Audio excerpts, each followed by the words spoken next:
All right, ladies and gentlemen, we are live. Make sure you stay tuned.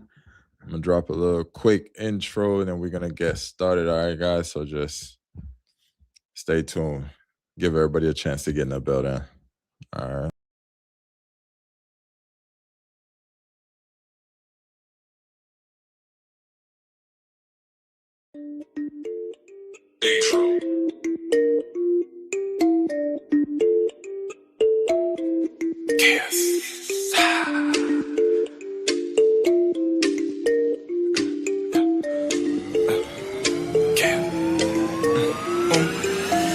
Me no know which part the girl them do.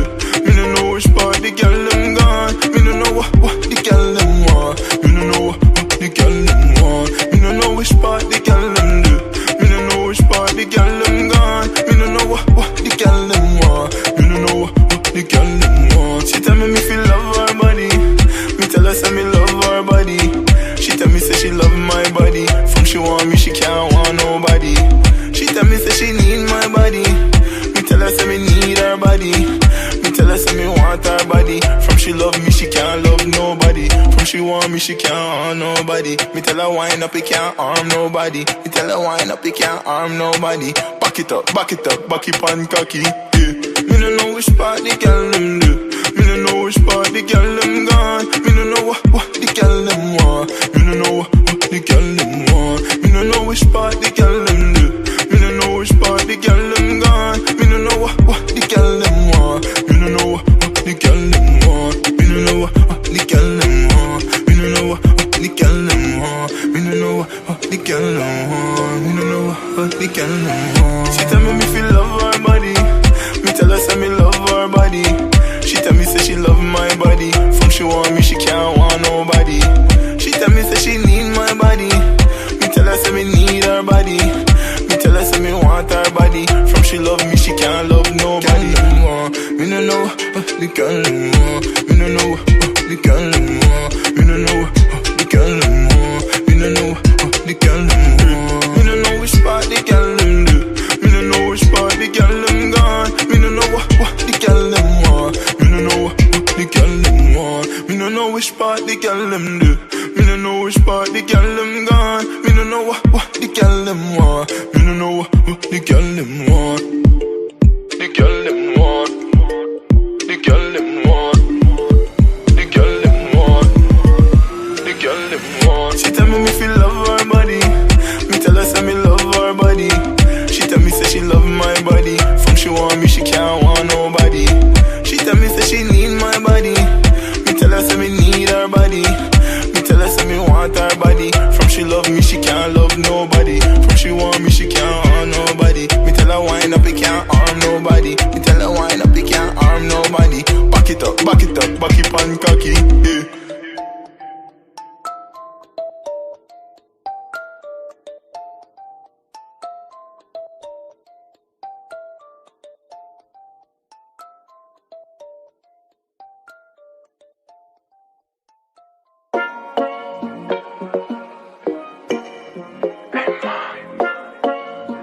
Yo sé que yo te gusto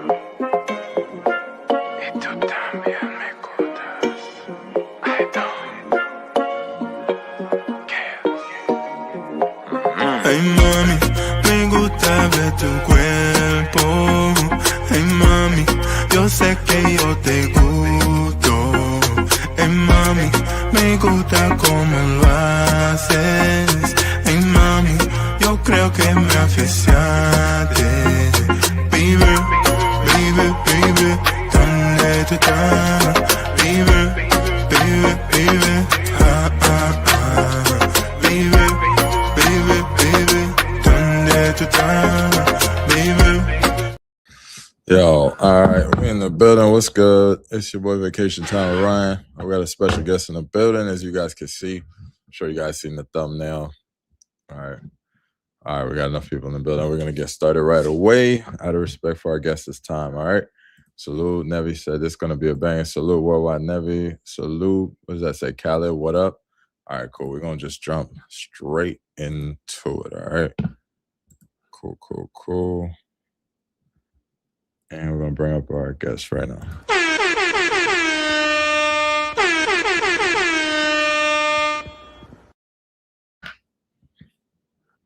Yes, sir. Yes, sir. What's up? What's up? What's up? What's going on, my guy? What's good, my brother? How you feeling? How you doing? Man, it's a beautiful day, man. I'm blessed, happy to be here. You know what I mean? This been long overdue. Heck yeah, man. I appreciate you taking the time out to kick it with us, man, and just chop it up. For those people that don't know who you are, you want to give an introduction for the people? Chill Capo. You know what I'm saying? Been doing my thing in the travel space for a while. Not really like documenting, but just traveling the world. My mom was in the military, so I've been doing the world travel, seeing all the random countries and all that for the last 30 plus years, you know what I mean? So I definitely am not new to, the travel space, but just, been more so in the Colombia, Colombia with Capo was my brand. So was building that in Colombia, Medellin for the last 4 years. So those that know what happened with that situation. I'm sure we'll get into all of that, but everybody just knows me as Capo, man. If you want to know more, go to the Instagram at Chill Capo and do your research.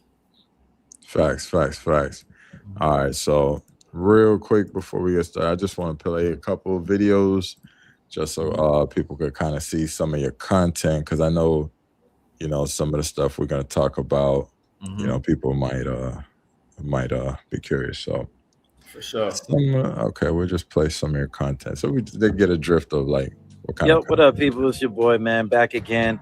Now, I was going to save this for the rebuttal video. I still might add it in, but I found something interesting that one of my followers tagged me to about the Latin American live cams and who actually sponsors it. Let's talk about it. So Immigration Colombia claims that they do not support sex tourism, and they... I'm going to play some of your earlier stuff. I think that was after the stuff happened. Yeah. You got to get into the what's going on now. Okay, so I'd say something like this. You was doing. Yo, what up, people? It's Chill Capo. So I'm talking about the most popular subject today, and why is all these people getting drugged? And it's a very simple answer. It's not very complicated. And when I break it down to you, it's all going to make sense. And the reason why you're getting drugged is because you have no standards. You had no standards in America. You have no standards in Colombia either, because the women that are doing the drugging are 9 times out of 10 the ugliest, most undesired, low-hanging fruit in Colombia, and you're going for it every time. Like, let's be honest. Look at this female right here that's drugging these guys right here, putting stuff in their drinks. Who lets females make their drinks without them being there, number one? Number two, look at her outfit. Look at her hair. Look at everything about the woman. Like, she looked like a $40 hoe. You guys just got to use common sense, man. Use your big head, not your little head. At the end of the day, if it doesn't feel right, if something feels wrong, trust your instincts. Most of these girls are not too smart. They don't have more than an 8th grade education, so they shouldn't be smarter than you, but they are. And the girls are always easy to spot. They're always 23 years or younger. They dress horribly. They wear sneakers, not heels, so they can run faster away from you after they rob you. They always like to invite their friends. They like to move in packs and groups. Another easy red flag is when she says she doesn't have social media. She doesn't have Instagram. That's a lie. I never met a girl under 25 that doesn't have social media. So if she tells you she doesn't have social media, that should already be a red flag in your head off top. Right. Now, the part that nobody tells you is the reality. The reality is these girls are looking for white men. They're looking for Asian men. They're looking for men who they think are the least experienced. And they're also looking for the older men who are more excited to have the younger girls. Now, a lot of people might reject that idea, that theory. It's true. When you go online, look on YouTube, 98% of the people that are saying they got drugged were white men or Asian men, because everyone thinks that, they're a little bit easier licks than others, which is 9 times out of 10. Again, people don't want to admit it, but it's the reality. Go look on all the YouTube channels. It's always a white guy or Asian guy or an older black guy. In general, younger black guys, we deal with a lot more toxic Latinas, and we got that experience factor already. So usually we're good. So just be smart, fellas. Use the buddy system. Do not leave your homies to go home and fuck with a girl before your homies are ready to leave. If you're leaving, all the homies need to leave. Everybody needs to stick together. Stop letting your homeboys go on solo mission. At the end of the day, it all comes down to the standards, man. If you like ugly girls back home, you don't got to settle for that here, bro. Get what you deserve. Get what you pay for. Get what you want.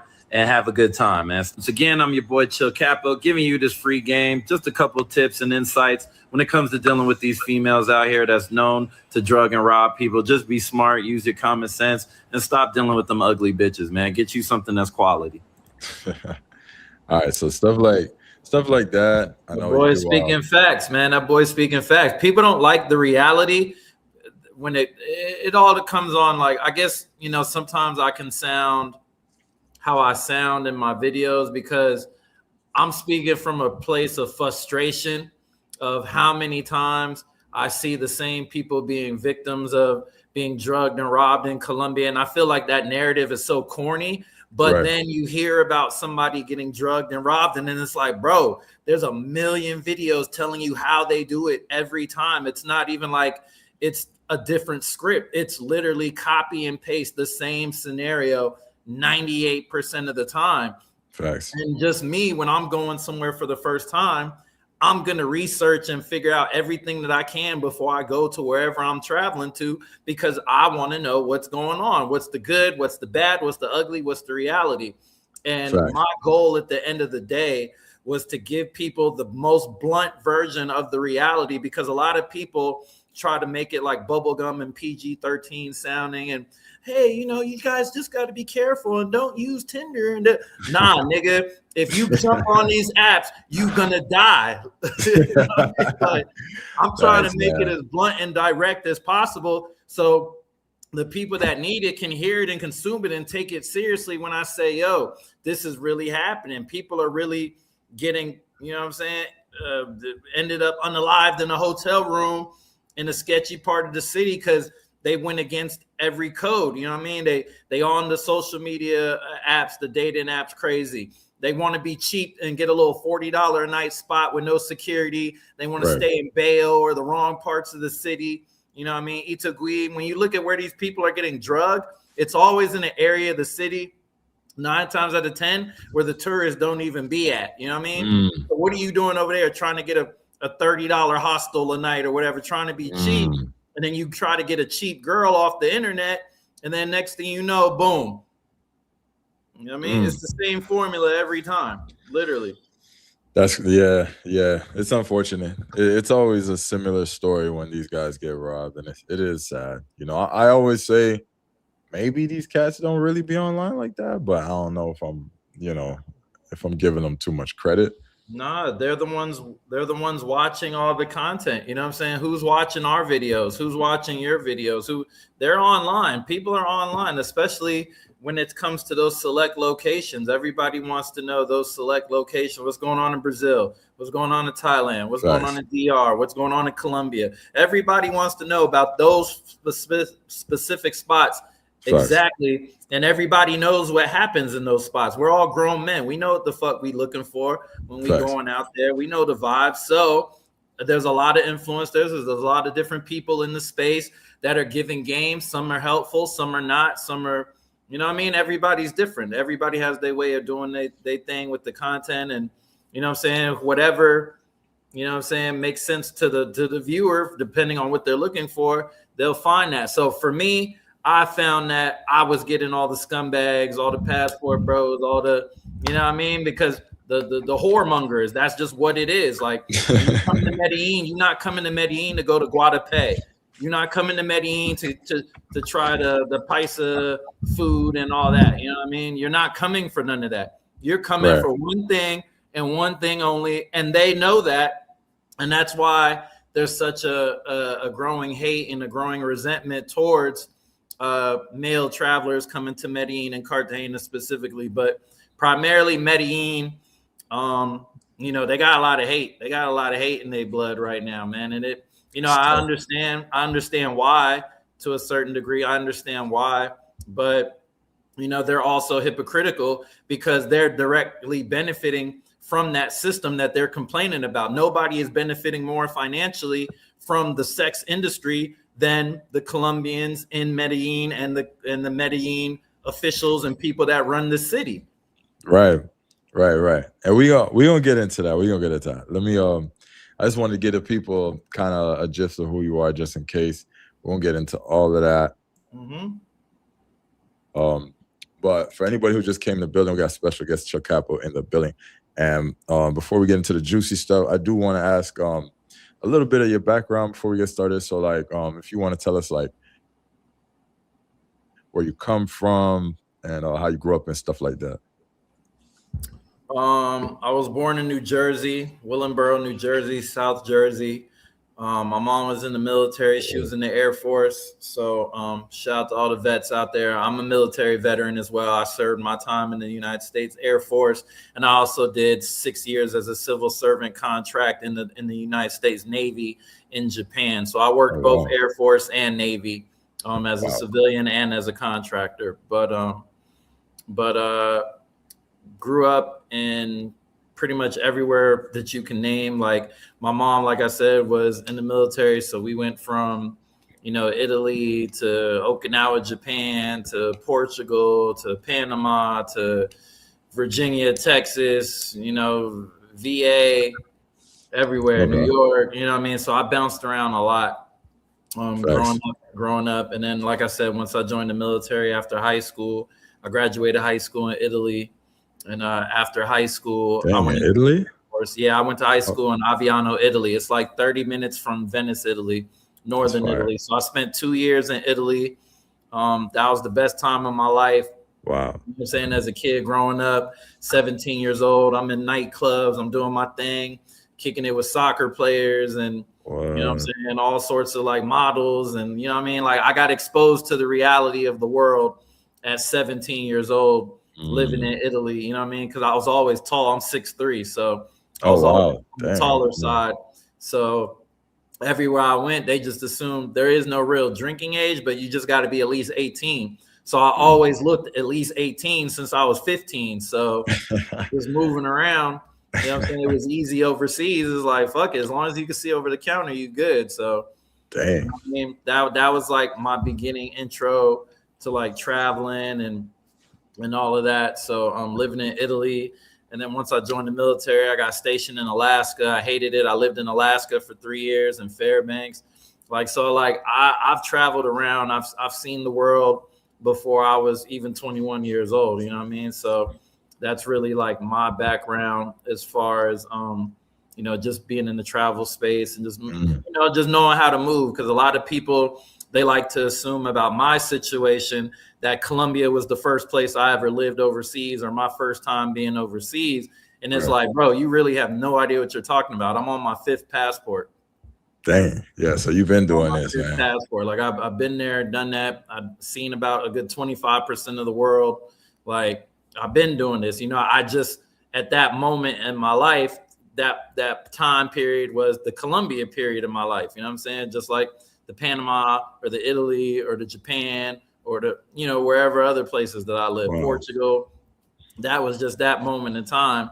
So, that's where a lot of people who didn't know me before from living in Las Vegas, because I moved to Colombia from Las Vegas. So I own an Instagram account, Las Vegas Scoop. So that was a big media page that I built up during the pandemic, gained thousands of followers off that. Nice. And then, kind of took that idea and concept and created Unseen Medellin, which is the 2 pages that I run on social media, and a lot of my content and everything goes to those 2 places. Fire. So at what age were you when you first joined the military? I was 18. Okay, so you went straight in. I came in the military in 2003. So right after September 11 happened my senior year of high school. You know what I'm saying? So all of that was going on. I didn't know what I wanted to do with life at that point in time anyway. And, it was a crazy time to join the military. That was probably the worst time ever to join the military. But, mama ain't raised no bitch. You know what I'm saying? I was like, fuck it. She's in the military doing her thing. If my mama can do it, I could do it. I ain't no hoe. So joined the military. Motherfucking dove in head first, Iraq, all that good shit. You know what I mean? Like, it is what it is. I was with the shits. You know what I mean? Because at that point, the patriotism level in me was crazy high. Because it's like, damn, they just came and did that to us. You know what I mean? Like I was mad. You know what I'm saying? So I'm like, nah, I'm gonna go ahead. I'm gonna jump in. But even though Air Force, we don't really get involved with the fighting and all that like the Marines and the Army do. But, you know, I just wanted to do my thing, do my part, and contribute, you know what I'm saying? Do my thing for my country. Absolutely. And, you know what I'm saying? I served my time. Absolutely. Thank you for your service, brother. Appreciate it. Okay, cool. So, all right, so boom, you got in there young.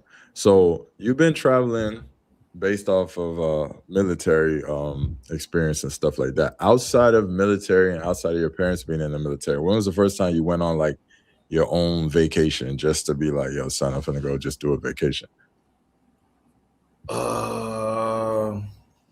Shit. We used to travel all over the place. And I kept the traveling going. I never stopped. I never really stopped. Even when I was in the military, I was doing little side missions, going to Slovenia. I met my ex-wife in Tokyo, but she was Romanian, so I ended up in Romania.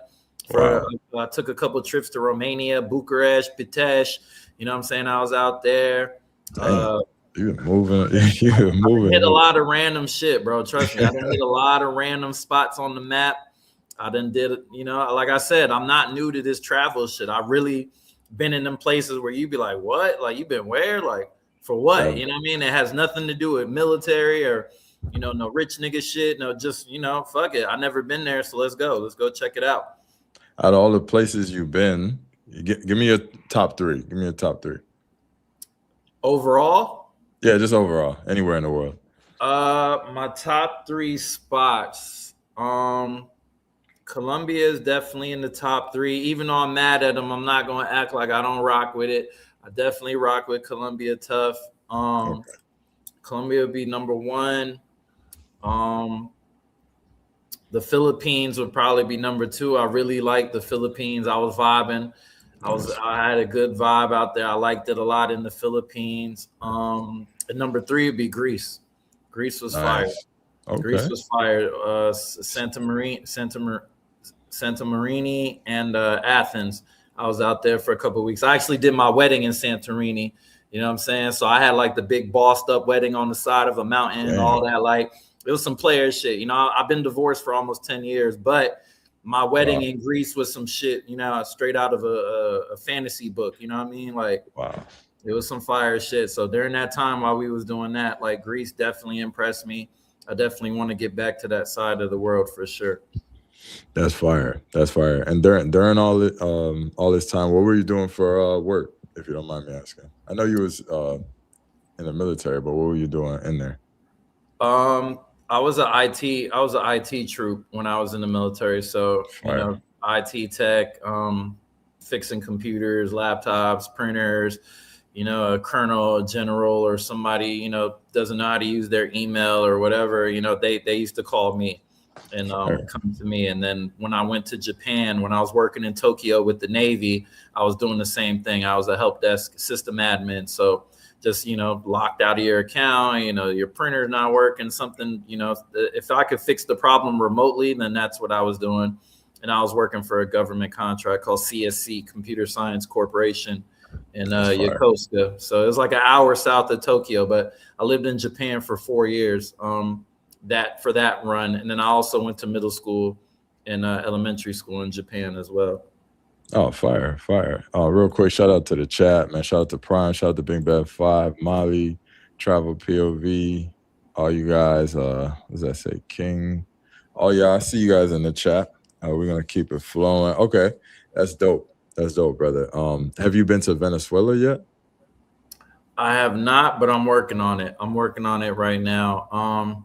Just getting all the things that are necessary. They made it a little bit easier to get in now. Now it's only classified as a level 3. Before it used to be a level 4. So level 3 is the same as Brazil and Colombia. So they're just working out all the kinks, I think, right now, as far as like procedures, protocols, safety, embassies, all that good shit. Just making sure that they got all that type stuff in place. But this year, hopefully, I'll touch Venezuela. Excuse me. Do you got like the visa? There's like a visa you gotta have, right? Yeah, you gotta apply for a visa. Okay. And you got yours already, or are you still working on it? No, I gotta go through the whole process. Like right now I'm just in that like what do I need to have phase? Like, what do I need to do so I could get everything organized? So I went online and, I looked at what all the requirements are. So it's definitely easier now to acquire it now versus how it was, in the past. Okay. All right, real quick. Sorry to interrupt. We got a $5 super chat from that ghetto boy. That ghetto boy says, I got a question. Is Medellin, Colombia safe enough to walk for new tourists, or should you Uber everywhere? I guess that would be for you, Capo. Yeah, I'm like, that's a me question. Yeah. Is Medellin, Colombia safe? I mean, it's safe in general. You're definitely better off in the Poblado area than you would be in a lot of other areas. Medellin specifically does the most they can. Optically, and I say optically, like it looks like they're doing a lot, but they try to make you feel as safe and as comfortable as possible in the tourist areas, because obviously that's where all the concentration of foreigners are. So there's always usually going to be a police presence. There's on the weekends, it's not uncommon to see military people standing around just randomly at different points in the streets. So overall, I would say, yeah, it's safe. Now, is it safe at 2, 3, 4 in the morning by yourself walking around and you don't know, the area, you're brand new, it's your first night? I feel like you're giving people the opportunity to do things to you. You know what I'm saying? You definitely have a higher probability of having something happen to you in certain scenarios like that. But overall, I lived in Medellin for 4 years. I never had any problems. I never had any robbery or theft situations, no fights, no, I never had nothing. I wore my jewelry. I did a lot of things that, probably everybody can't or shouldn't do. But again, I was willing to take the consequences that came with those things, if so be it, you know what I mean? But I feel like your energy will let people know, like, if you're a victim in America, you're going to be a victim in Colombia even more, because people look at you and they can smell the weakness on you. If people can smell weakness on you, they're going to try you no matter where you go in the world. As long as you look weak, somebody's going to try you. So I never had a situation where anybody tried me. The only problems I ever had in Medellin were with my own people, with, the other Americans. The only conflicts I've had was with other Americans. I never had a problem with any Colombians, Venezuelans, locals of any kind. Wow, that actually answered my next 2 questions. But do you know anyone close to you that has ever been either robbed or had a robbery attempt or anything like that? For sure. Yeah. There's I posted a video on my Instagram. 2 of my homeboys got drugged in my own house. Oh, wow. In my house. Wow. I was asleep. I didn't even know it happened until I heard the screaming and yelling. It's on Unseen Medellin still. If you go to the Instagram, like, we had put out a reward for them. I put out the video. My boys came home with 2 random girls that they picked up from the club, Club 7. That's like the after hour spot. And then they brought home a random dude with the 2 girls, which to this day I still can't understand why they did that, but it is what it is. They brought home a dude? They brought home a random. In their defense, they were like, "Yo, he was gay." You know what I'm saying? He had the drugs. Like, he was keeping the girls happy, basically.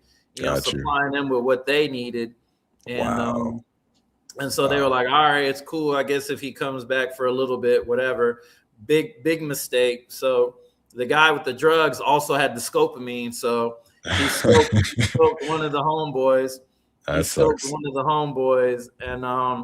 the other homie, he caught up on it a little faster than the other homie, you know what I mean? And he started realizing shit just wasn't feeling right, wasn't moving right. And by the time he realized what happened, the other bro was knocked out in the room, and they snatched his chain, took his phones. Wow. My boys 2 cell phones and about $2,000 worth of cash. And we ended up catching one of the girls. She ended up leaving her purse with all her IDs and everything in the house. So nice. Grabbing her, and catching her, but the other two got away. Did Shorty get out after they caught her, or like? No, so supposedly she is currently doing a 5-year sentence. Okay. Supposedly, I can't confirm or deny, but that's what I've been told. That's what we were told from the police officers and everything that was involved with the situation. That's what happened. So let me ask you this, because there's some rumors going around that, because I actually know a few people that got scoped, and one bro said he ain't even gonna bother telling the police because they ain't gonna do nothing. Can you speak on that a little bit? That's definitely a real thing. I've seen plenty of girls. I just sent you the link of that situation in my house too. Okay. On WhatsApp, so you can see that. Yeah, that's definitely a real thing. They do have a catch and release program when it comes to the girls and the people that do the druggings, because at the end of the day, nobody feels sorry for a sex tourist. You know what I'm saying? If you're labeled a sex tourist, nobody feels sorry for you for, coming to Colombia looking for girls, and you got what you were looking for, basically. Wow. All right. I'm gonna play this post. Let me start. Yep, that's inside of my house. That's the guy that was. So as you can see,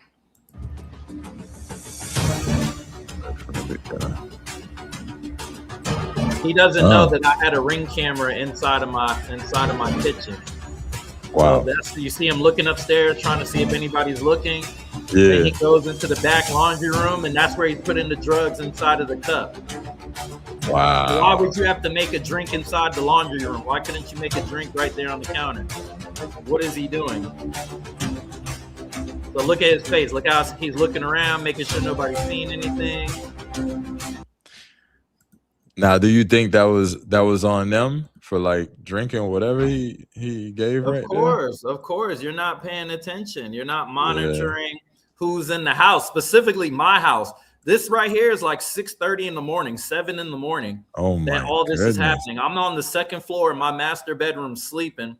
My two boys are with the girls upstairs on the third floor in the jacuzzi. You know what I'm saying? Being distracted while they sent dude downstairs to make the drinks. So look at him. Now he's pouring in the liquor. Now he's actually pouring in liquor. What was he pouring in the cup before that? Right. You know what I mean? Oh man. So he doesn't see that my Ring camera is mixed in with a bunch of other stuff. So we got the girl in the white, the girl in the black got away. But look at them. Those are ugly ass bitches, bro. Them hoes is terrible. You know what I mean? Gosh. That's the low hanging fruit. That's what I be talking about in my videos. The low hanging fruit. Niggas think that because it's free, it's better. No, it's not. I'd rather pay the $150, $200 and get what I want, a bad bitch, versus trying to get a free ugly chick that's just gonna drug and rob me. Like, you get what you pay for in life. You know what I mean? That goes for all things. Right. I feel you on that. Your boys, they okay though? Like, they good? They good, yeah. One of the homies dipped to Thailand. He was like, F this, I'm out. I'm going to Thailand. Not feeling that. Really turned him off to Colombia. And the other homie, he's still there. Okay. But these aren't rookies, you know what I'm saying? These are guys that have been in Colombia for multiple years. Like, that's what I'm saying. It could happen to anybody. It doesn't matter if you just got here today or you've been. I know guys that have been in Colombia 3, 4, 5, 6 years and got set up and drugged and robbed. You know what I mean? Like, it could happen to anybody. That's what I heard too, man. I've pretty much heard, like, I've heard a story where a dude was dating a chick for months, and then she scoped him like out of nowhere, like, and he was with her for months. So like, you hear, like, for sure. Yeah, it can happen, man. There's nobody, you know what I mean? You never know, man. That's why I never used to, you know what I'm saying, really be out there like that when it comes to dealing with the females, you know what I mean? Because at the end of the day, I'm just a hard person to trust. Like, I'm a sleep with one eye open type dude. So like, it take a lot to allow somebody to even be that close to me for an extended period of time. You know what I mean? So the guys that come out there and just be trying to do the Wilt Chamberlain numbers and hit 10,000 girls in a week, and you know, like, the odds are that you're going to hit something that, you know what I'm saying, is going to be really bad, bro. It's going to end up all the way bad for you. and you thinking, you know what I mean? You just thinking like, yo, I'm just trying to crack this, crack that, crack this, crack that. And you're the one that's going to end up getting cracked. Your bank account's going to get cracked. You know what I'm saying? Your health insurance is going to get cracked because you in the hospital fucked up. And you know what I mean? Like when you put these chemicals in your body, everybody reacts different. You don't know how you're going to be affected long term by these drugs and these different chemicals that these girls put in your drink or they put in your food. You know what I mean? Like I used to just tell everybody the safest thing for you to do is just not consume anything when you're with a stranger. Don't eat, don't drink shit. If you're coming to the house, you're going back to the crib, whatever, we're not drinking no more. We're not doing nothing. You're going to get your back blown out. You're going to get this couple pesos and you're going to get the hell out of my Airbnb. Because I don't know you. I don't trust you. You know what I'm saying? Just because I can have sex with you don't mean I trust you. Right. You know what I mean? That don't mean nothing. Like we men, like we don't have to love nothing to put our dick in it. Like that shit don't mean nothing. So I don't want no stranger sleeping next to me that does this shit every night. You know what I'm saying? Like I don't trust that. You know what I mean? But a lot of guys, they get lured into that false sense of security because they never been with a woman that looks like this, or they never have this quality of a, you know, female around them, or they never had attention like that. And you know what I'm saying? They end up becoming victims because they're not used to dealing with women of that level. Now, everybody comes to Colombia or Brazil or Thailand. We all have different experience. We all got different levels. You know what I'm saying? We're all at different levels in life. You know, some of us, you know, we came like me. I came from Vegas. I was dealing with the baddest bitches in the world every week, flying in from all over the world to want to party in Vegas. Nobody knew anybody else in Vegas except me. So by default, I was hosting a lot of big people. You go to my Instagram, you see me with this person, that person, this person. That's because I was the plug of Las Vegas. You know what I mean? Like whatever you need, whatever nightclub, whatever you needed, I could provide it or get it for you. So I built a lot of big relationships. And of course, with those relationships comes the girls and the bottles and the parties and the, you know what I mean? Like you name it, I done did it already. So coming to Colombia in Medellin specifically, it just felt like a lot of the same elements because everything that Medellin had, Vegas had, it was just more expensive. You know what I mean? Yeah. So you felt right at home. Yeah, it's the same city. It was just a cheaper, poor version in Spanish. You know what I mean? Of Vegas. Like that's all. They got casinos, they got hookers, they got drugs, they got nightclubs. Like that's Vegas. I feel it. So, all right, cool. So you've been in Medellin. You've been living in Medellin. You said what, like 4 or 5 years? I was in Medellin for 4 years. Okay, so if somebody right now want to visit Medellin, like, because I don't know, I get a lot of these questions. Wants to visit Medellin, but they don't want to be around all the tourists and stuff like that. I know you talked a little bit about that earlier, that could be a little sketchy. They don't want to be around the tourists. They don't want to bang any pros. They just want to have the Medellin trip. Maybe they got a girlfriend or something, but they want to be away from all that action. Do you think that would be safe? If so, where would you recommend for the guys? I mean, I would just, at the end of the day, it's like there's certain places where, like, as a tourist, there ain't shit to do. So what are you going there for? You know what I'm saying? Like, there really isn't shit to do in Medellin. Like, if we're being honest, there isn't shit to do. You go to Guadalupe, you go to Comuna 13, you do the Pablo Escobar tour. Yeah, that's like the Medellin package right there. ATV, paragliding, maybe if you like that, you know, you want to risk your life for a cheap, you know, thrill. And then other than that, you in the club with it. You in the club every night. You in the club, you chasing girls. That's what people come to Medellin for. People don't come to Medellin for anything else. It's 100% nightlife because there ain't shit to do in the daytime. So unless you really like that, Medellin shouldn't even be a place that you want to go if you're not going for the nightlife. Like go somewhere else. Go to Pereira, go to Cali, go to Bogota, go, you know what I'm saying, Barranquilla, go to Santa Marta, go to Bucaramanga, go anywhere else that isn't one of those major party spots, because at the end of the day, Medellin is not for tourists. Medellin is for niggas that's looking for cheap pussy. Gotcha. That's what it's. That's the reality. People don't like. Oh, can't say that. That's what it is. That's what The it is. lines in immigration is 98% men, Yeah, 98% single men, and then married dudes is in there too. You know what I mean, undercover. But everybody knows what everyone's coming to Medellin for.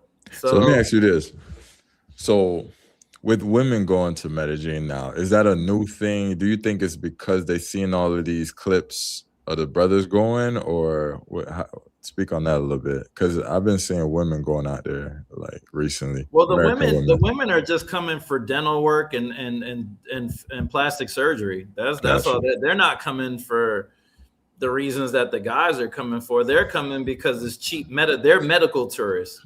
The women are medical tourists. So at the end of the day, they're gonna go wherever they're gonna get the best price and the best quality for what it is they need. Ass, titties, teeth, whatever it is that they're getting worked on.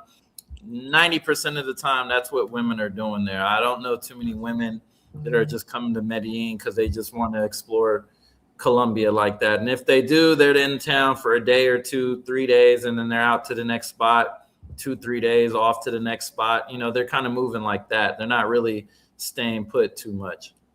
Okay. I want to get into this. All right, this tour guide, Shorty. I don't know if you want to get into that. If you want, I could pull her up, but I'm pretty sure you know who I'm talking about, because she was kind of going viral in the travel communities, low key, kind of. I definitely know who you're talking about.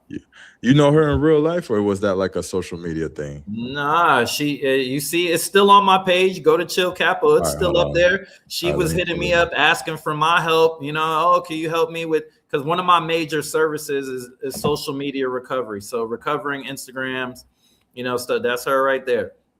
So recovering Instagram, stuff like that. So she lost her Instagram. She reached out to me, asked me for help to get it back. I told her it's $3,000, my standard price to recover any page. Wait, she had lost her. Sorry to cut you. She had lost her Instagram? She lost her Instagram. So if you, in this video, I exposed the voice notes because she was popping it about me and my situation. And I was like, damn, a couple of weeks ago, you was just asking me for help. But since you couldn't afford my help, now I'm such a big piece of shit and you so happy and da-da-da-da-da-da. You know what I mean? But if you listen to this video, listen to the video. I'm going to play it. All right, hold on. Let me play it from the beginning. That I have to do this video. So Medellin can live perfectly without the foreigners. The tourism in Medellin is less than 5 years. You have to know and understand that. We're living perfectly without the tourism. Actually, the things were a lot better without it. This video is to my good friend Valentina. She's been certainly enjoying the news about me lately. But let's talk about it. Valentina, what's really the problem with me? What is our history? Let's tell people our history real quick.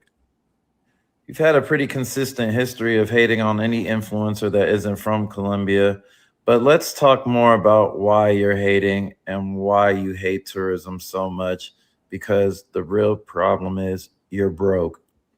I've never seen anybody take such personal joy in watching others go through problems and have their issues. But yet I recall a time that you contacted me not too long ago and was asking for my help. Now, I always keep the receipts, you know what I'm saying? Because I'm always ready for a paisa to turn on me and try some stupid shit. So let's talk about it. Let's go. Valentina, step into my office. You're going to get this work. Trying to get contribution from my clients. I'm telling everyone that it's you. I think the people know you for your Instagram and your reviews, right? So for them to trust that, because some of them are telling me, oh, you shouldn't trust that. But yeah, I'm telling that it's you, so you have good reviews. Also, how so you live in Medellin? Like, do you have an ID here, or ID, or that's personal, or how? Like, why do you care? Obviously you got a good review from somebody that knows me, that did business with me, got the results that they wanted, but you still didn't believe it. And the most important thing to you was, how am I able to live in Medellin, instead of how can I help you with your service? Kind of weird. I don't really understand what difference it makes what my visa status is, but I still explained to you that I live in Colombia legally and I had a legal ID to live in Colombia because I work as an independent contractor for social media services. Hey, I was wondering if we could negotiate to make it easier for me to get the money, right? It's just funny. Like, what about 1,000? Understand I'm Colombian. This is different. It's like if I'm telling you, it's like for me, $2,000 is like for you if I'm telling you $8,000. Literally, that's how I see it. Because $2,000 is 8 million Colombian pesos. So it's like if I tell you Sounds like she need to work $8,000. harder. It's not that easy to get that money, right? So as y'all see, I gave her the best price that I can give her, understanding the economy and the difference between the dollar and the pesos. She said she understood, never hit me back. And now that my situation's unfolding, all of a sudden she's loving the news. She's on every comment. Now, Valentina, I don't know what I did to you other than try to help you and do business with you. You blocked me on all the accounts before you made your posts and comments. So unblock me and let's talk about it. Let's find out what the real problem is and why you really don't like me. Wow. So, okay. Yeah, I understand. I'm going to try to keep trying to get the money because that's kind of a lot. But yeah, I'm going to still trying to figure it out. Wow. Interesting, man. That's very interesting. Isn't it? It's just interesting. interesting to me that when it's time to be Colombian, oh, you got to lower your prices because I'm Colombian. I'm the poor Colombian on one hand. And then on the other hand, we don't need y'all. We don't want you here. We don't need you. I'm a tour guide, but I don't need tourists to come to this city. She's the biggest fucking moron in the internet right now, like for that comment. Like, yeah, that was wild. Stupidest shit I've ever heard a tour person say. You're a quote professional tour guide, and your most viral video is online telling everybody that Medellin doesn't need tourism and the country was better before tourists came. Are you a fucking moron or what? Yeah. And then I guess she didn't realize it was going to have a negative impact because she did try to get all the people who reacted to it like removed. I'm like, dang, shorty, like that's crazy. Yeah, man. She tried to throw rocks in high hands. Like at the end of the day, anything I said, I said. If I did it, I did it. If I said it, I said it. It is what it is. I'm gonna stand on it. Anybody that don't like it, I don't give a fuck. You know what I mean? Like, because I'm gonna say how I feel. If that's how I feel, that's how I feel. And she was telling how she really feels, but without thinking and having that foresight to say, you know what, this is probably gonna affect my business in the negative. I probably shouldn't have said this, or at least clarify and say, hey, I don't like sex tourism. I disagree with sex tourism in the city, and say how you feel about it. And that's fine. Nobody could be mad at you if you express yourself that way, but you just flat out, yo, we don't need tourism. We don't need none of y'all. We was better before all of y'all. The city was way better. We hate all of y'all. Yeah, she crashed out with that shit. Yeah, she's a dummy, man. And, you know, she had people trying to reach out to me and yo, take the video down. Yo, nah, fuck that. Like, fuck that. Fuck her and fuck that. Because when I'm going through my situation, she's in every comment. I see her at the top comment on every post. 30 different posts on social media, YouTube, all over. Her name is all over. Ha, yeah, fuck him. Get rid of him. Yeah, he's this, he's that. He was doing this. I'm like, wait a minute. That was just you like 6 weeks ago hitting me up asking for help, and I gave you $1,000 discount. Facts. I still tried to work with you. I wasn't even trying to like take you all the way out. You know what I mean? Like I'm trying, like, all right, cool. Like meet me in the middle. Yeah, she's a joke, man. She's a joke. She almost got my Facebook removed because I had that little reaction to her thing. But thank goodness they didn't take it. Yeah, man. Nobody needs to talk about her anymore. After this, hopefully we're the last two people to ever bring her name up because that's the most irrelevant bitch in the whole country. That bitch serves no purpose. She's the undercover 304. She be slanging box as the cover up, you know, as the tour guide. I heard that too. Yeah, like I had plenty of people that like had booked her for one thing, and they was like, "Yo, she was throwing the box for an extra $100." So, you know what I mean? Like we already know what that's about, man. You a female tour guide that brings your Colombian friends when you have your clients come in.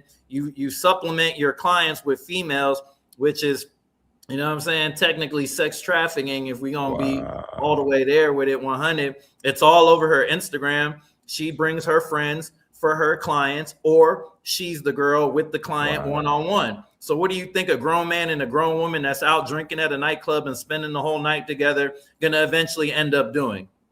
Yeah. Yo, that's absolutely nuts that she's, wow. That is absolutely crazy. Like, come on, man. And there's plenty of testimonials about that. I'm not just saying it to say it, because I don't speak on shit that I don't know. You know what I mean? These are what people are telling me. Multiple people have DM'd me about her when I posted that video. A lot of them are in the comments. A lot of them are, you know what I mean, in my DMs speaking about the situation. But she's irrelevant. She's nothing worth talking about. All we're doing is helping make her, you know, even 10% more relevant. And, you know what I'm saying, like, good luck to her, whatever. I don't give a shit. But, you know what I mean, she gonna be where she ends up because of the person that she is. You know what I'm saying? Like, she's really like a xenophobic, hateful person. And people like that never thrive and never do well, especially because that once you put something on the internet, that shit lasts forever. You know what I mean? Facts. So it's gonna follow her. Those words are gonna follow her as long as she tries to do this travel shit. And she, you know what I mean? She doesn't have no future with it. She better. Yeah, she's stained her name already. She better take her ass to Yetta's Park and get on the block. Facts.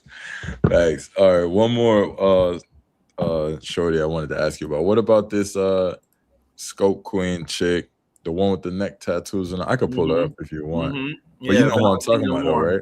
Valentina Moore, yeah. Okay, all right. So, you know, I was gonna Come on, man. I'm always in the mix. Unseen Medellin.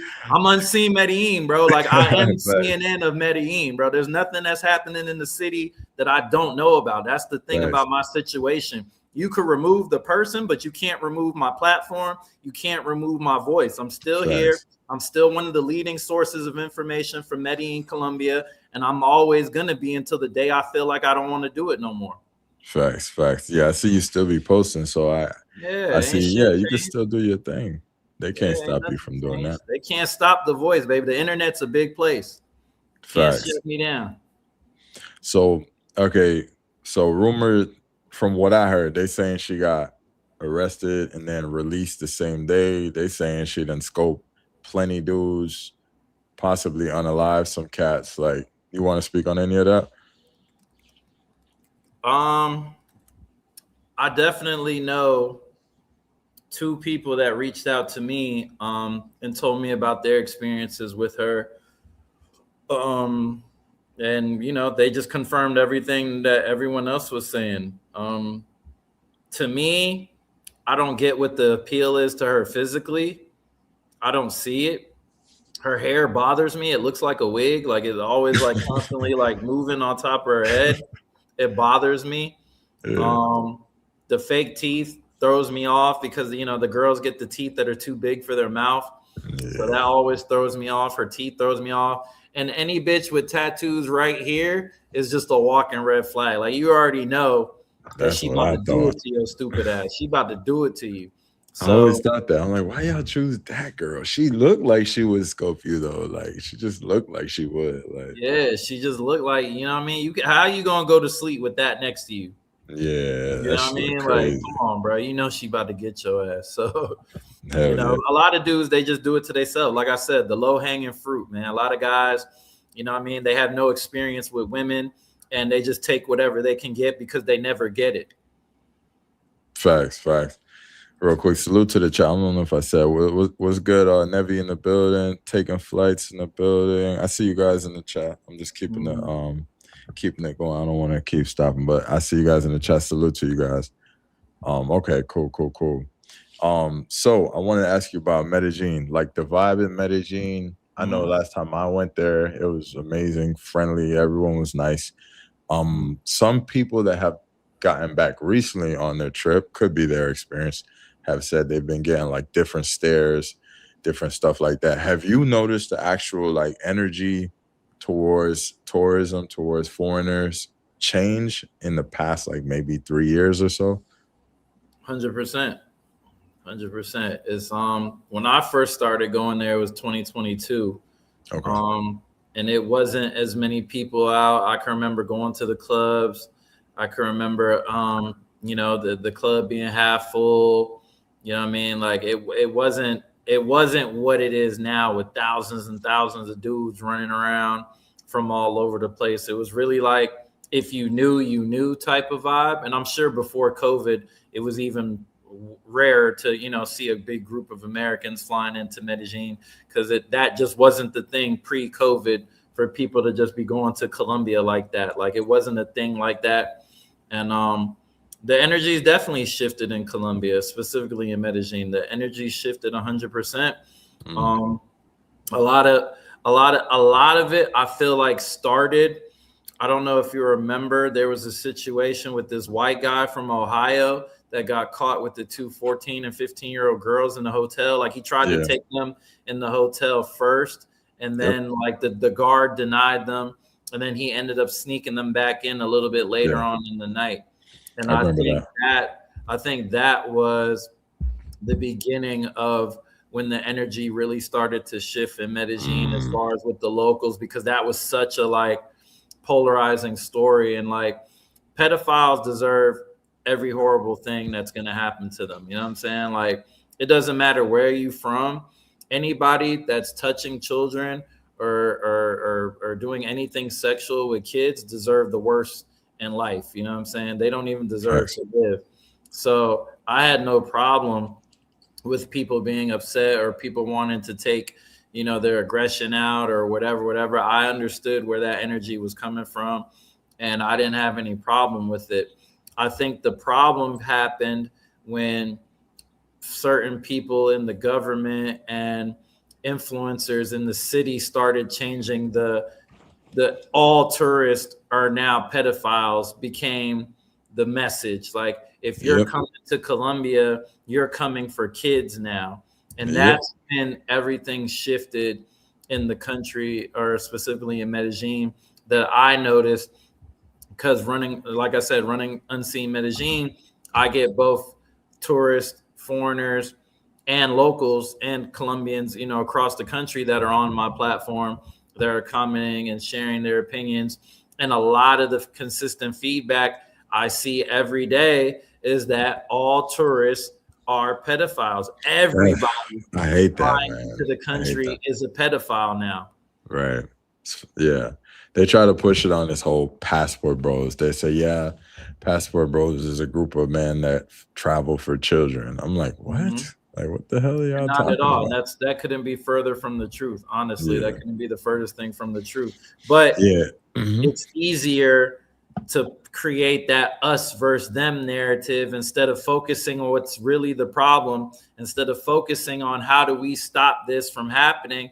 You know what I'm saying? Because the most pedophiles in Colombia are not tourists. They're Colombians.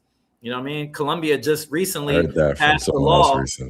Colombia recently just passed a law that stopped allowing 14-year-old girls to be married to adult men. Why did you just now pass the law? It was like 2025 or 2024 that they just amended that law.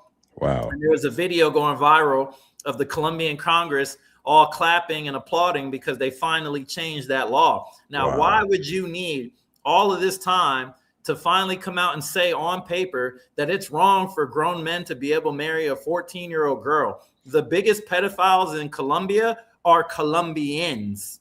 Yep, I heard that. They don't like to admit it. They don't like to take accountability for it.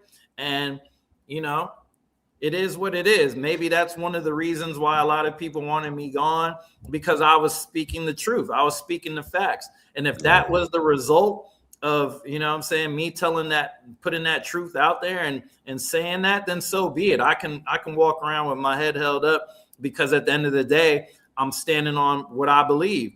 Facts. Right. You know what I'm saying? For better, for worse, what it is for me personally, I'm going to say the truth every time. And it is what it is. People are going to like it. People are going to hate it. Most people respect it because they know I'm telling the truth. You know what I'm saying? And people don't like people that tell the truth. That's all it comes down to.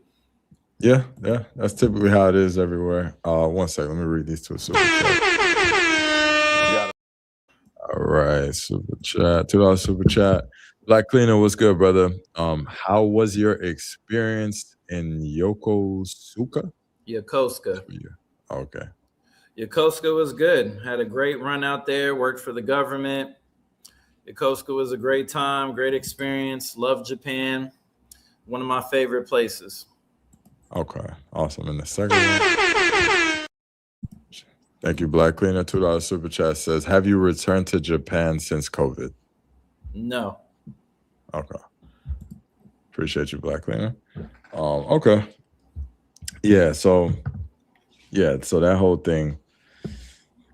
Man, I heard someone else venting about that with what you were just talking about in Colombia, how most of them are Colombians, and a lot of people say that they avoid accountability heavily over there. So yeah, I imagine that's what that is. Yeah, they I mean, you can look at it. Unseen Medellin. Again, the proof is right there. I posted a story about Colombian parents selling their children's nude images to people in the United States. It was a big bust on Unseen Medellin. If you go on Unseen Medellin, it's like 2-3 days ago. So I broke that story. When I seen it come out, the mayor spoke about it. It was big enough. The mayor had to speak about it. City officials had to keep scrolling down right there with this one, the one that says Colombian parents. Colombian parents. And then that's the people involved are in the Medellin crackdown post on that. Oh, here we go. So that one. So now let's look at how many comments are on that story. Let me see. How many comments are on that story? Just curious. How can we see? Not that many. You can scroll one time and see all the comments, right? Oh, yeah. Not that many comments. That's a fact. Hardly any Colombians are speaking about that because that's them being exposed for what they're accusing all of us of doing, all of our tourists that are coming into the country. They're supposed to be the pedophiles, not them. Brother, really quick, let me ask you a question just on the side tip. It never like made you feel nervous while you speaking your truth, while you was in Medellin? You never felt like, damn, bro, they coming for me, dog. I'm talking too much. You feel me? Ain't no pedophile could whoop me one-on-one. Ain't no way that you could rape kids and you could fight me, bro. I'm 6'3", 220, bro. I'm a big nigga. The internet doesn't show you how big I am, but I'm a big enough guy that you're gonna think twice before running down on me. Number one. Number two, I move deep. I either got 10 clients with me or I got 10 homeboys with me. And I always have that fire close by because I hire professional security. That's one of my services that I provide for clients. Outsourcing security. So I always got that fire next to me because it's better to have it and not need it than need it and not have it. And I move the right way. And most importantly, I move with respect. I treat everybody with respect. I give everybody, you know what I'm saying? I put money in a lot of people's pockets, and those people are important people. You know what I'm saying? I made a lot of people rich, bro. I'm not going to be gone that long. A lot of people, they run in their mouth and, oh, you can't connect the same people that I was making rich are losing money because I'm not there anymore. I'm not bringing in that money anymore. I'm not bringing in, you know what I'm saying, these big NBA player clients, these rappers, these ball players, these celebrities. They're not coming no more because they're like, oh, my man Capo not there no more. I'm not going. Because if they could do that to him, and all he was doing was taking care of people, then what are they going to do to me? You know what I mean? So the people that are losing money because I'm not there are the same people that have a lot of influence in a lot of different places, and I'm gonna just leave it at that. I'll be back soon. Okay. Do you feel? I mean, if you want to get into this, you don't have to, obviously. But do you feel like that led to them deporting you is because you was having too much motion? Or? No, and it really had nothing to do with that. It really had nothing to do with that. The 100% truth of what happened to me is that I stopped making Sky Park money. I used to promote at Sky Park. I was bringing everybody to Sky Park, doing the Vibe Cartel parties. Then Sky Park started losing steam. They said, hey, we want to take a break on the events. Let's chill out till next year. This was October, the last party. Vibe Cartels on my Instagram was October 31st, Halloween. And then we took a break up until probably like March,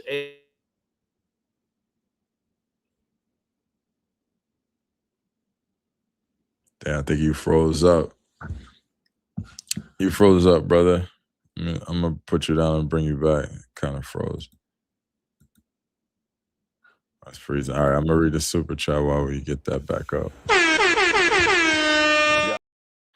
We got a $10 super chat. I'll read this real quick. $10 super chat from Finding Love in the Dominican Republic. Okay, $10 super chat says, Capo, if you had been in Cartagena, would you have been deported there as well? And what is the main reason foreigners prefer Medellin over Cartagena? That was a super chat. You back in there? So, like I was saying in the story, I was only snitched on by Sky Park. Sky Park snitched on me. They made the phone call. They made the payment, whatever they did to whoever they called. That started the chain reaction because they were upset that I was doing events at Gusto's. I was doing the same event name that I was doing with them. And they wouldn't have cared had I been doing the event at Glow because Glow is owned by the same people. So that's their sister club. So they couldn't say anything when I was rocking with Glow. But when I took the party to Gusto's, that's when they reported me, told them where I was going to be, and immigration came and got me from there because Sky Park's the only people that knew my immigration situation because I was in the process of getting the next visa, which ironically, that visa was approved 2 weeks ago. Wait, that's wild. That's wild.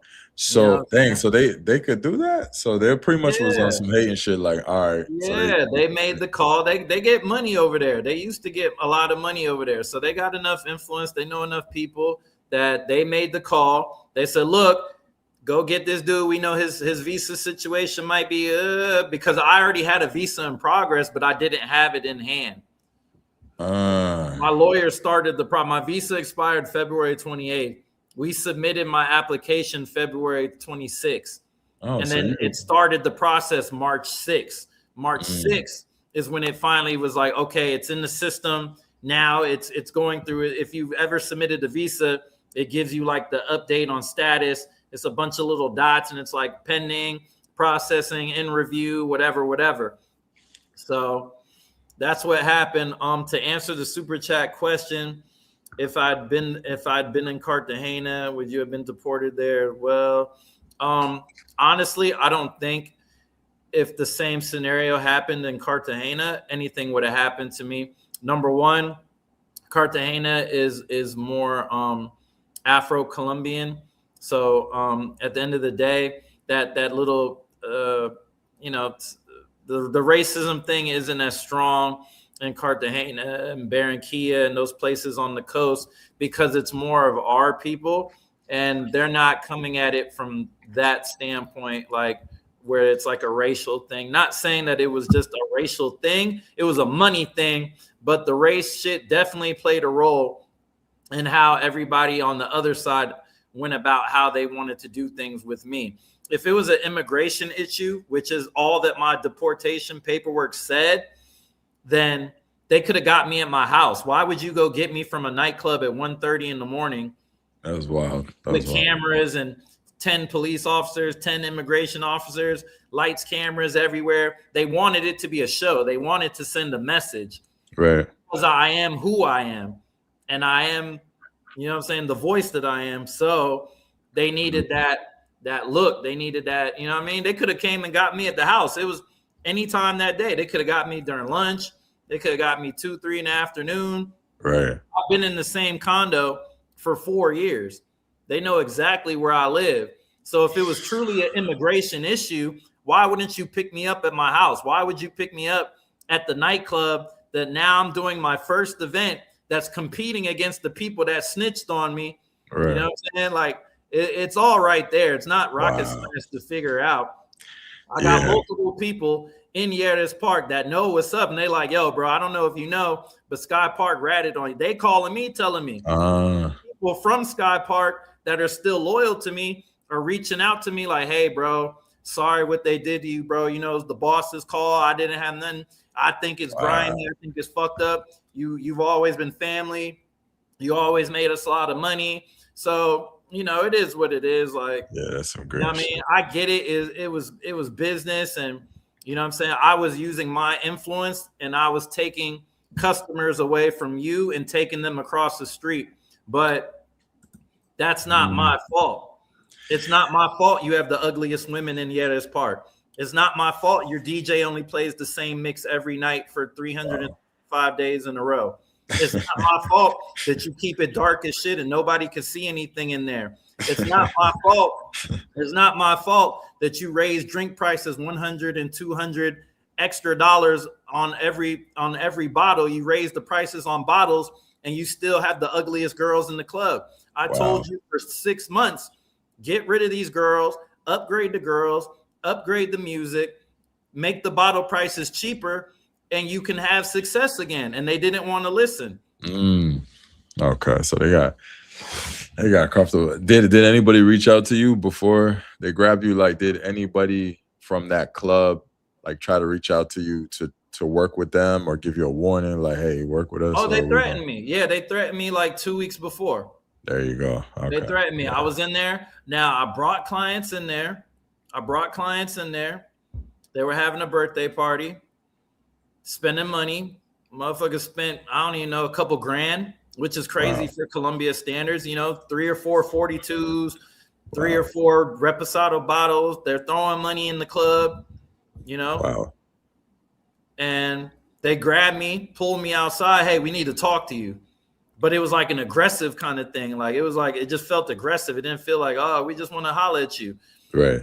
The manager, the security, the translator, the owner's son, all surrounding me outside. Like, yo, you telling people not to come here. You telling people that blah, blah, blah, blah, blah. You talking shit about the club. I said, anything I said about the club, I told all of y'all to y'all face. You know what I'm saying? Your girls are contacting me, asking me for help, asking me to send them clients, asking me for if I'm doing another event, because they're not making money with you guys.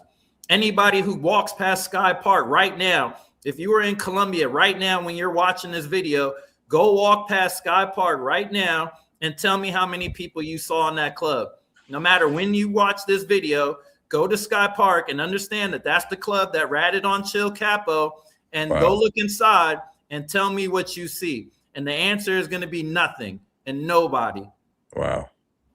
That's their own fault. That has nothing to do with me, but it was just easier to blame me and keep me as the scapegoat. That's some business shit. And say, well, damn, he's going to take his influence to Gusto's across the street. We got to shut this nigga down now. The first night, the first event, we shutting him down. Because when the cops came in the club, they didn't even know who I was. They was asking for Capo.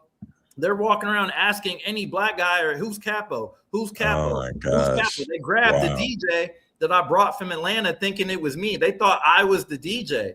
So they were roughing him up like, yeah, come on, come on. They looked at his ID, realized it wasn't him because he just got in the country yesterday. And then they looked at me and was like, that's him, the dude with the chains. They grabbed me. My security's with me. They pulled me out the club. I'm like, what's going on? They're like, oh, we got an issue. We got to talk about it. Drive me to Medellin, the immigration office.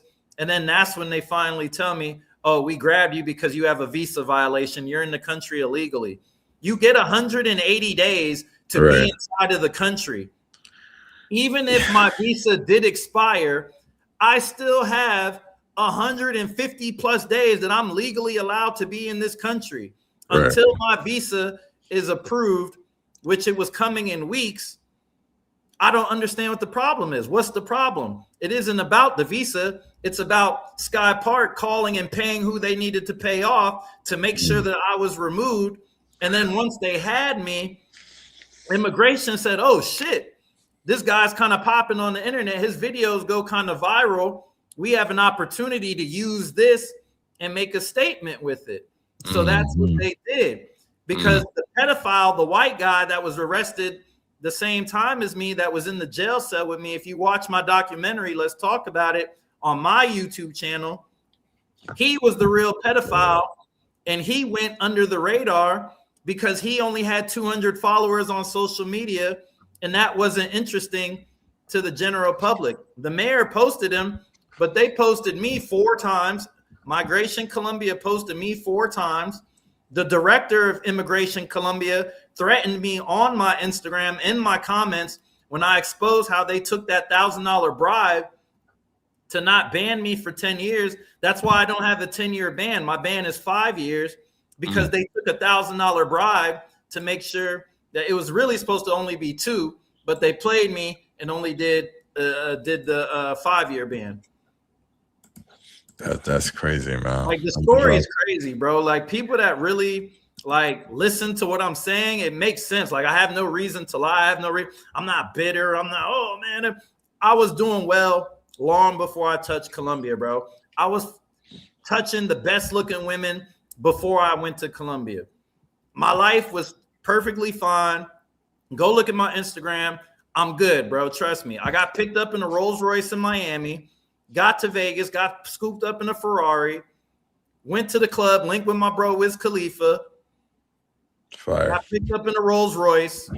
Like, I'm good, bro. I'm not tripping.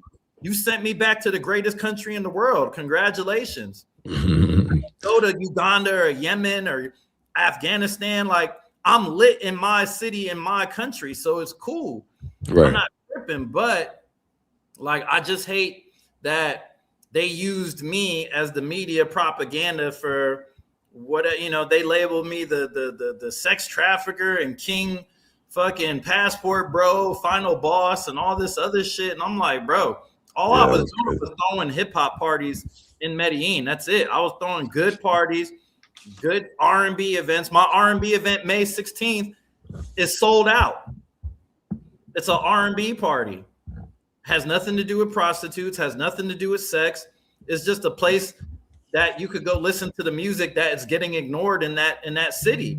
I was giving people places to go to hear the music that they want to hear. It wasn't about the bitches. If you can't get a bitch in Colombia, you're worthless. You're worthless. It's getting in Colombia is like breathing. It's the easiest shit to do. So why do I have to market sex when that shit is outside everywhere? Facts. I don't have to market sex. I market a good place, a good environment that you could come feel like you're at home, that you could be safe, see people that look like you know what I'm saying? And everything is all good because they don't do that for us. They don't know how to create the vibes that we need to have fun. And in return, they're making more money because you're playing hip hop, you're playing the things that people want to hear. So now, okay, yeah, I'm going to spend more money. I'm going to buy an extra bottle because I'm having a good time. They don't understand rap culture. They don't understand hip hop culture. So they needed me to be, you know, the organizer, the orchestrator of the vibes. They already got the women. That I don't have to do nothing with that. I don't have to advertise women are going to be here and we got the best girls and all. That shit's irrelevant. All I was doing was bringing in talented DJs and giving it a name and putting it out there for people to pull up. And that's all I'm guilty of, creating a good ass vibe. I feel that. I feel that, my brother. Real quick, I'm gonna read a couple super chats. And by the way, I posted Chill Capo's YouTube. Make sure you guys go and subscribe to Chill Capo on his YouTube channel and definitely his Instagrams too. I'm gonna do these super chats real quick. So TF, appreciate you. $5 super chat. TF says, Capo sounds like a upstanding dude to me. All right, salute. Appreciate that. The super chat. Prime $10 super chat says, appreciate the super chat. Says, as a businessman, why did you think it was wise as a foreigner to take business to their competitors? I understand you were trying to grow, but there must have been a better solution, no? You're a guest. So at the end of the day, the people that work at Gusto's, Glow, Sky Park, Omnia, we're all homies. It's not like it's the Bloods over there, the Crips over there, the Vice Lords over there. Everybody goes into everybody's club. Everybody's friendly with each other. Everybody networks with each other. They go drinking together after the night's over and shit's handled or before work. Everybody's cool with everybody. The manager of Sky Park is often seen downstairs at Gusto's popping shit and having jokes, and everything is all good. So in my opinion, it wouldn't be that serious for me to do an event, especially it's not like I'm promoting weekly, nightly events. Like this was like 2 one-off Thursdays out of the whole month, 2 days out of 30 days that I had organized an event for them. So I didn't foresee that as being the last straw, the ultimate disrespect. You know what I'm saying? I ran off on the plug and switched plugs, and you know what I mean? I'm supplying somebody else. Like, I'm just one person. I didn't know I was that important to the nightlife culture in Medellin that you would want to deport somebody or get somebody in any sort of legal trouble because he did one party across the street. That's some bitch shit. And I didn't expect people that I've been getting money with and making rich to do some bitch shit to me, you know what I'm saying, over one party when I've been making you rich for 4 fucking years. Makes sense. That makes sense. I feel that. All right, one more. Definitely feel you on that. All right, so we got a $10 super chat. Greg J, what's good, brother? Salute. Just showing love. I see you grinding and putting out great content consistently. Respects. Thank you. Peace to Chill Capo as well. Appreciate that. Appreciate you. Appreciate everybody showing love. You know what I'm saying? Like, anybody that knows me, they know how I get down. If you ever met me in real life, like, the people that never met me are the only people who talk shit. You know what I'm saying? Anybody who's met me, looked me in the eyes, shook my hand, crossed paths with me, not too many people you ever gonna meet are like, oh yeah, he a fuck nigga, he this, he that, he disrespectful, he played me, tried me. You know what I mean? I treat everybody with respect, bro. I don't care if you the richest nigga, you the poorest nigga. Everybody gets the same respect because that's just where I came from. That's how I was raised. I'm a military veteran. Like, I got that shit instilled in me from day one. You know what I'm saying? Like, that's just been me. That's just been me my whole life. So all of the people that be in the comments or be like talking crazy are all the people that never even crossed paths with me. They just, you know what I'm saying? Nobody feels sorry for a winner. I say this to everybody. Nobody feels sorry for a winner. When you look at my Instagram, you can look at it and you take whatever you take it how you take it on surface value. You know what I'm saying? But overall, you're going to look at me and be like, he's doing all right. He good. Like, whatever he do, he doing it good. You know what I'm saying? He moving around. He don't dress like no bum. He moving the right way. He knows this person, knows that person. It seems like people think highly of him. You know what I'm saying? He's winning by all sense of the word. He's winning. Nobody feels sorry for a winner. When LeBron James gets swept by OKC, is anyone going to feel sorry for LeBron James? Hell no. Right. When Jordan got beat by the Orlando Magic that year, when he was wearing the 4-5, did people feel sorry for Jordan? Hell no. Thanks. When Tiger Woods got that DUI a couple weeks back and he was looking crazy and the mugshot is everywhere, did anybody feel sorry for Tiger Woods? Fuck no, because he's winning. He winning. Those people are winning in life. And when it appears, even if it appears, I could be dead broke, struggling, but I just make the shit look good for the internet. Let's just say that's the scenario. People only know what they see in front of them on face value.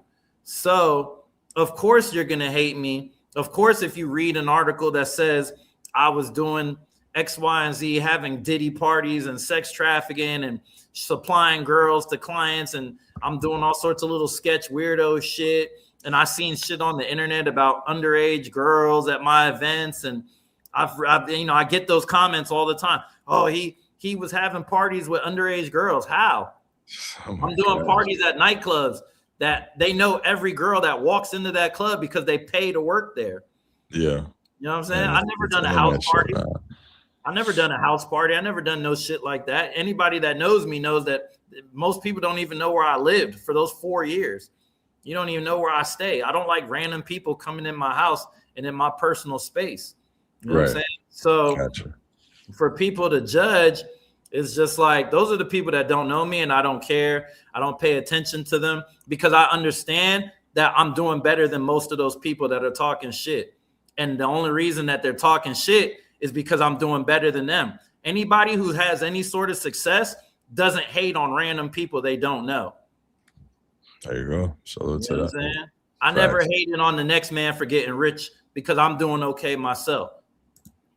Facts. I have no reason to hate. Facts. I got two more. I got two more super chats. Big Gangs in the building. Salute, salute. What up, chill? We shook hands at TJ's birthday party in February. He says the gangster lifestyle. What's Salute up, to my Big guy? Gangs. And Like then I said, if you met me in real life, you know, like I'm a cool dude, bro. Like I'm super easy, super approachable. My name is Chill Capo for a right, reason. Like facts. I literally am my name. Like I'm maybe one of the most chill, regular people you're ever gonna meet, bro. I don't ever treat nobody like they here or there. Everybody gets the same respect and genuine, you know what I'm saying? Just grown man shit. Like it's just grown man shit, male or female.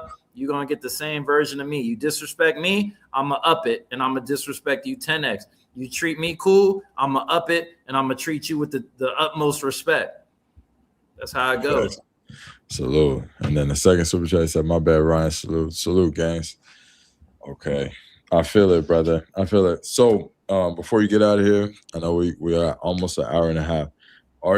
Before you go, are you open to a live panel? Do you want me to take any guests that might want to come up and say something to you? We could do it. Let's do it. I ain't got shit to do, man. I'm chilling on the beach right now. I got a beautiful, thick Latina in the room. You know what I mean? If you saw her walk out the room earlier, I'm good. I'm on the beach. I'm very close by.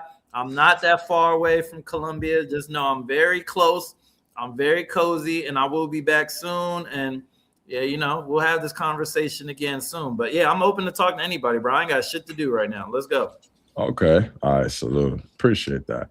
All right, guys. So I'll drop the link in the chat if anybody wants to come up and say something to Chill Capo. If you want to come check in, anything you want to do, we're here. I dropped that link, so just hit that link, and we'll add you onto the panel. So I appreciate you guys in the chat. Salute to all you guys. LJ, I think I seen LJ. Okay, we got our first. Oh, good brother in the building. Jay in the building. Yo. What's good? What's good, man? What's good? Chill Capo. What's up, my guy? Man. I just wanted to tell you, bro, keep your head up, man. I know exactly what you're going through here in Cartagena. You know, I know you, but you probably don't know me. But I kind of been a little plug here in Cartagena for a minute, about 3 years. But you were right. You hit something on the head when you said that nobody feels sorry for a winner. You know what I'm saying? Like, and actually, your situation kind of made me I got off social media altogether. I stopped promoting parties and everything because I noticed one thing about being in Colombia. There's a lot of jealousy here. You know, I mean, like here I am, built a hotel in one of the neighborhoods in the barrio, and the people are like putting bad reviews, and they've never even been to the spot. You know what I'm saying? Even some brothers have given bad reviews that never even been here. You know what I mean? Talk about all the places dirty, it's brand new. But as long as we keep tearing each other down, we'll never rise as a people. You know what I'm saying? It's like it's enough for us all to get it out here. 100%. But unfortunately, there's too much jealousy in the space. You know, the other man's ice is colder, all that kind of crap. You know what I'm saying? I know some cats, man, come to Cartagena. They'd rather give somebody else their money that's going to charge them per guest, everything, and rather than support another American. You know what I'm saying? Course, so pretty much, I've just decided, Ryan, to just get off the radar, man, and just turn that stuff over to other people and not even be bothered with it. But it's a shame that you got to do that. You know what I'm saying? Because, like you said, you're ex-military, I'm ex-military. Like a lot of times, man, most of us don't even really need the money to live a good life over here. But a lot of stuff I was doing just because I felt like I wanted to help out some people. But some of those same people they're extractors, they're takers. As long as you're giving, it's okay. But then soon as something happens to you, it's like, oh, let me distance myself, or let me, and another thing that I wanted to ask you and see what you thought about it. I had this conversation with another brother, and we were talking about a lot of the incidents that are happening in mainly Medellin and at the airport or whatever. I could be wrong now. Let me just say, let me just put this disclaimer out. I do not support anybody messing with children or pedophiles or anything like that. But I honestly feel like they're sensationalizing it to make us look bad. You know what I'm saying? Like, I pointed out something on Ronan's live the other day. And what it was is I said, look at that picture, right? It was a picture, where they put all the condoms and different things out there for display or whatever. Who carries a large and a small? You know what I mean?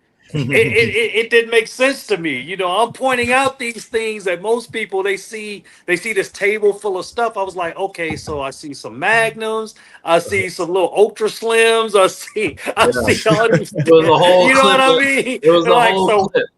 right. One guy was like, well, maybe he takes it the other way around. I said, man, you reaching, bro. You reaching. You know what I mean? Maybe he got that for the clients, but I feel like as if, they want to a lot of times they want to just make us look really bad, so they're whether it's putting baby dolls out in front or whatever. First of all, how the hell is a how the hell is a foreigner getting in touch with a baby? You know what I mean? Like, what?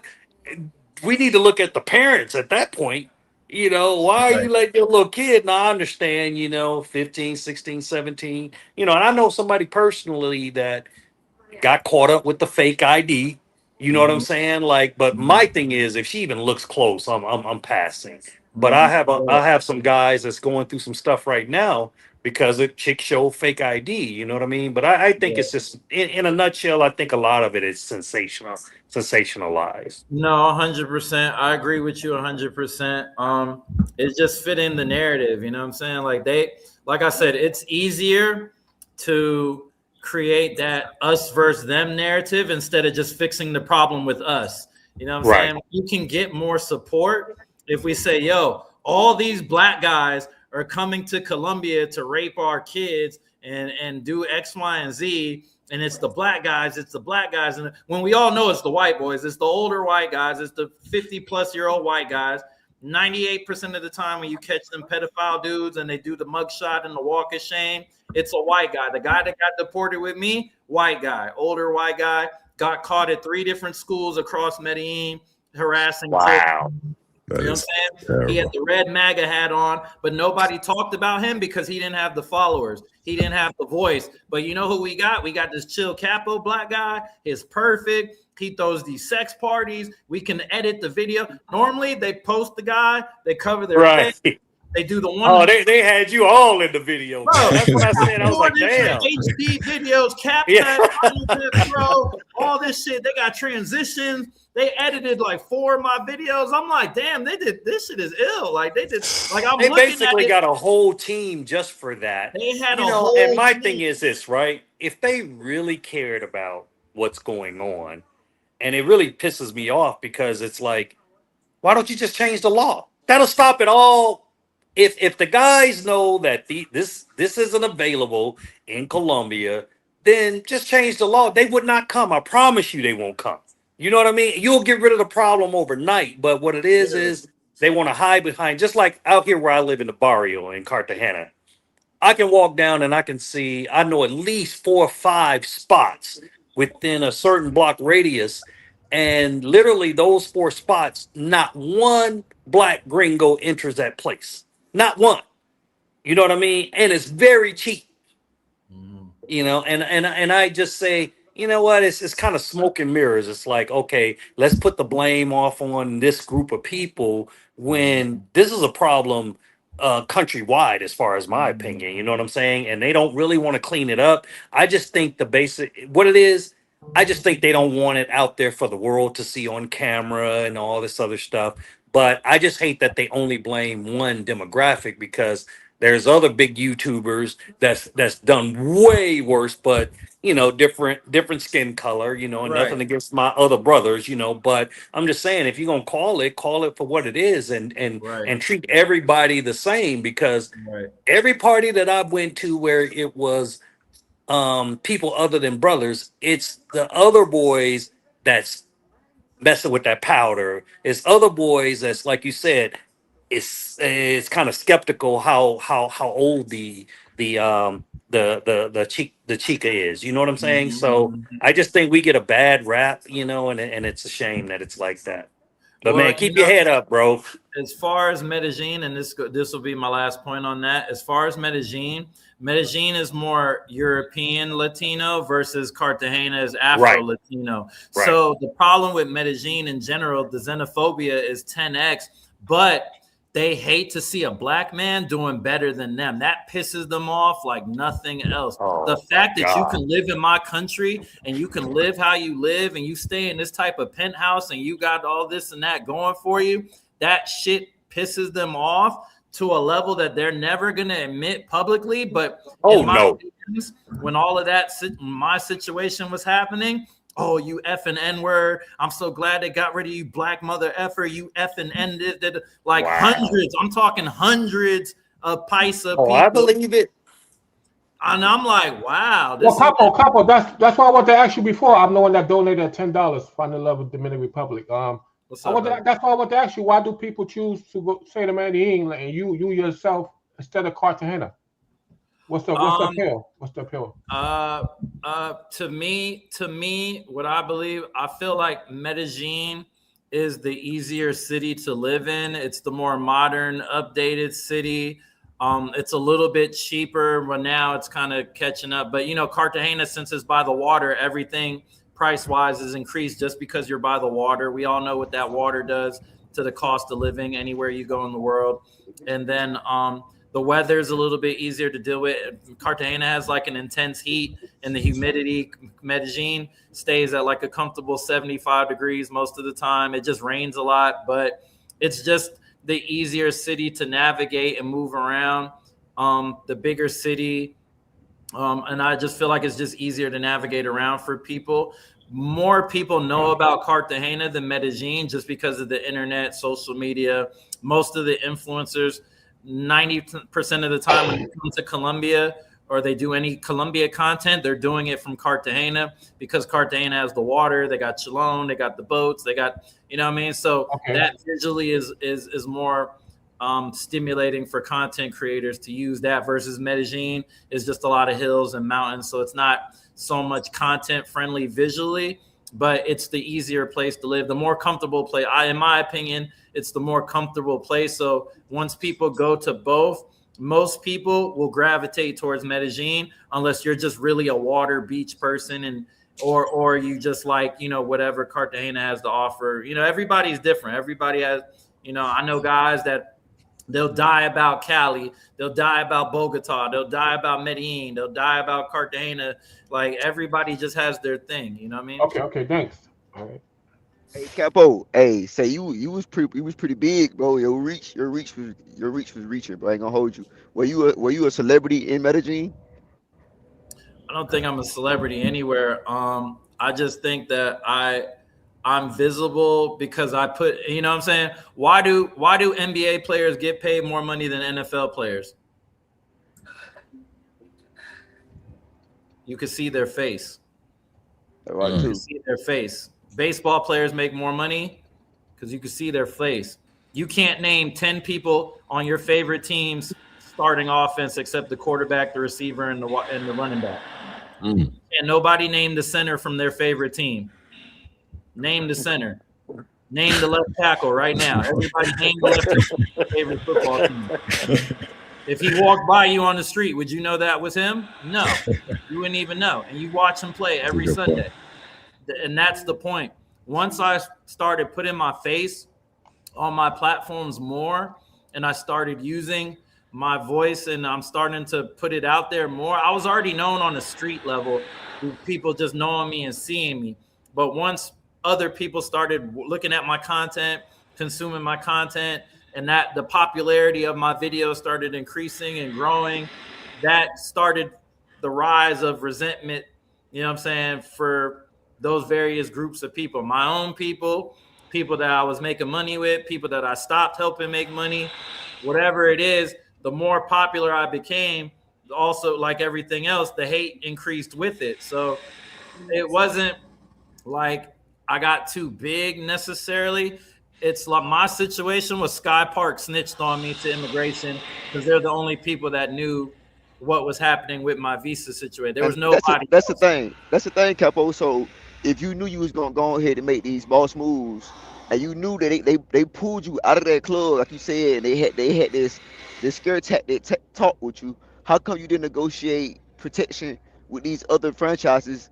And you know what I'm saying, as you was bringing them buku money, you know what I'm saying? That's crazy work. Well, as far as Gustos is the biggest dog on the block. Gustos is owned by them people. I don't have to say who they are, but them people own Gustos.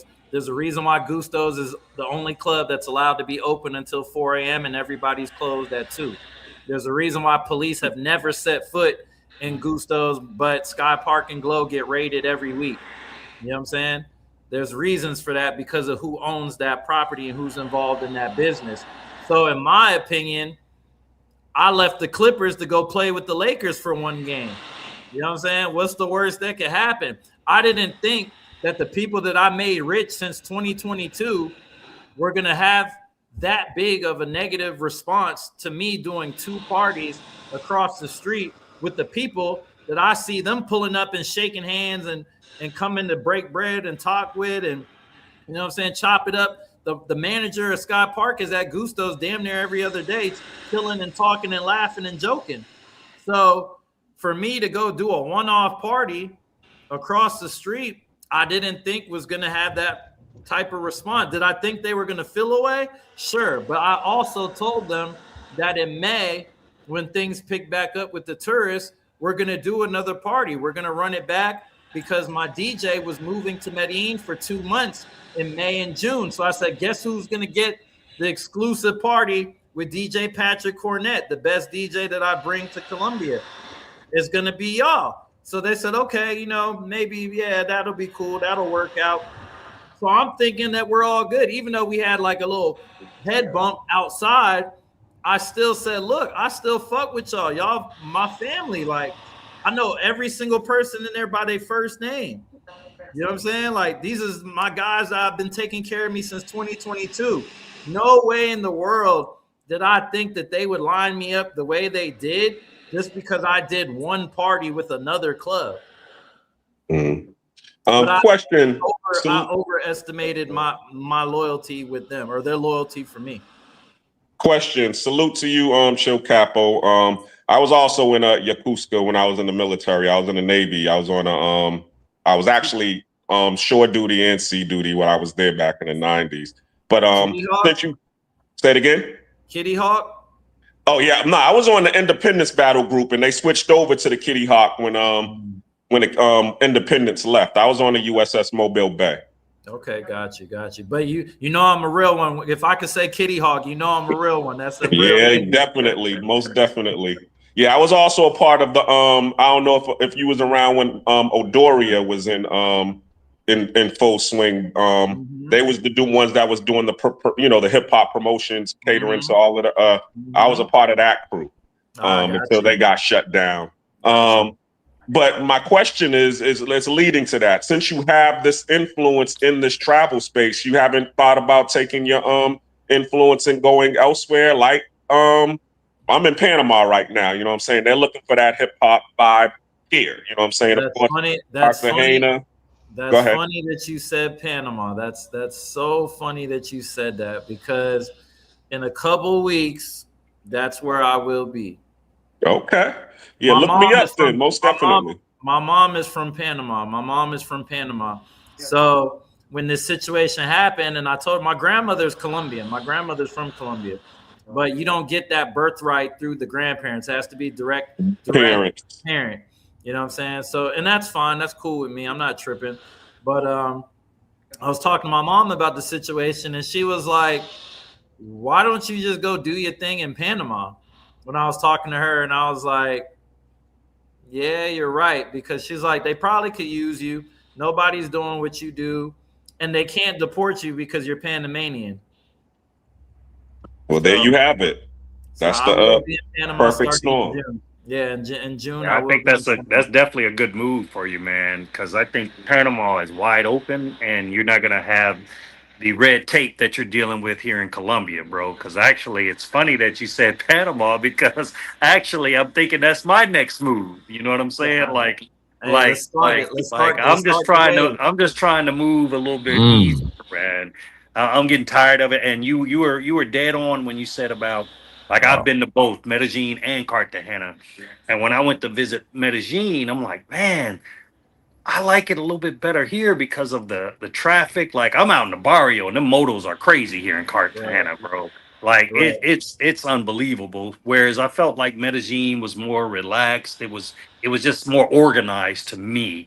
But then when I started hearing about all the things happening with a lot of the brothers in the travel space, I'm like, let me take that one off the list. But yeah, man, I'm definitely thinking of some different moves myself. So Yeah, yeah. yeah. The situation just made me realize that you know what I'm saying? Like we got to go where we're celebrated, not tolerated. You Facts. know what I mean?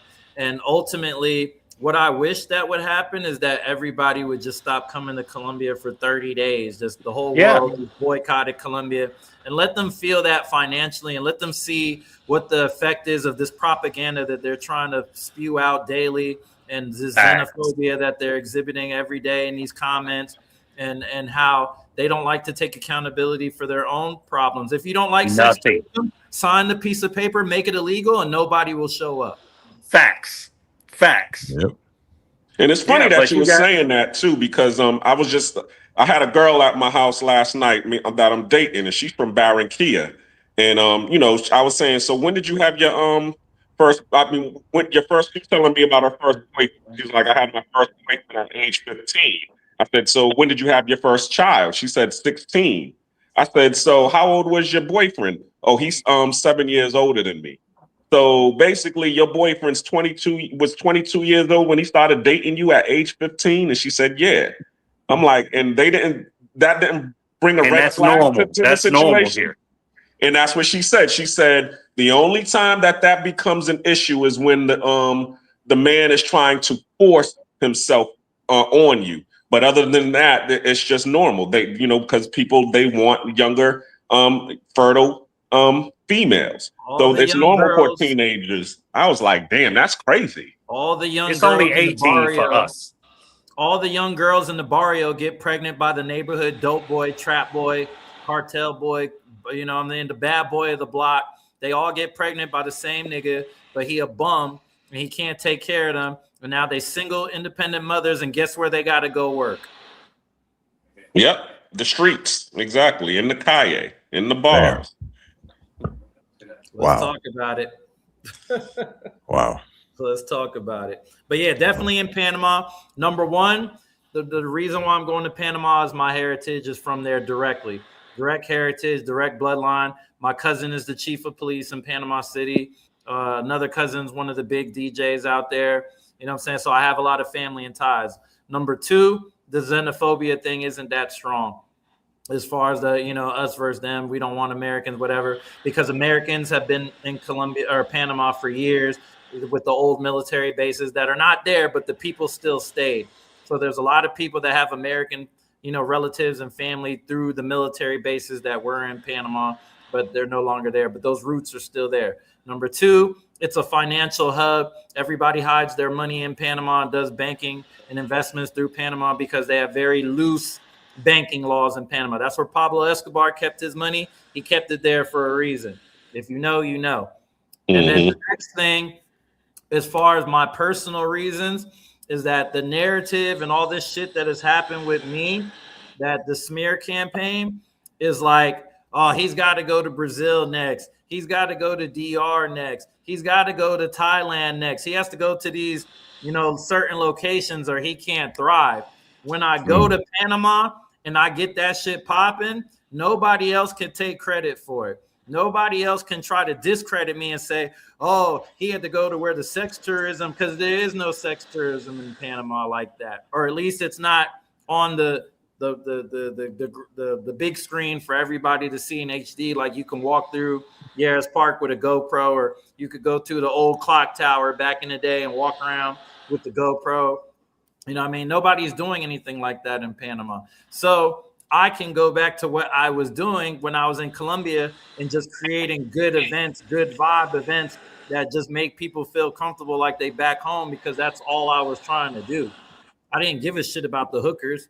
That shit is irrelevant. That shit's there. I'm trying to set events like R&B Barrio, the all R&B party for the grown folks, so we got something to go do and go kick it to, and we could go take our civilian Colombian or Venezuelan, and she don't got to feel uncomfortable because the whole club is prostitutes.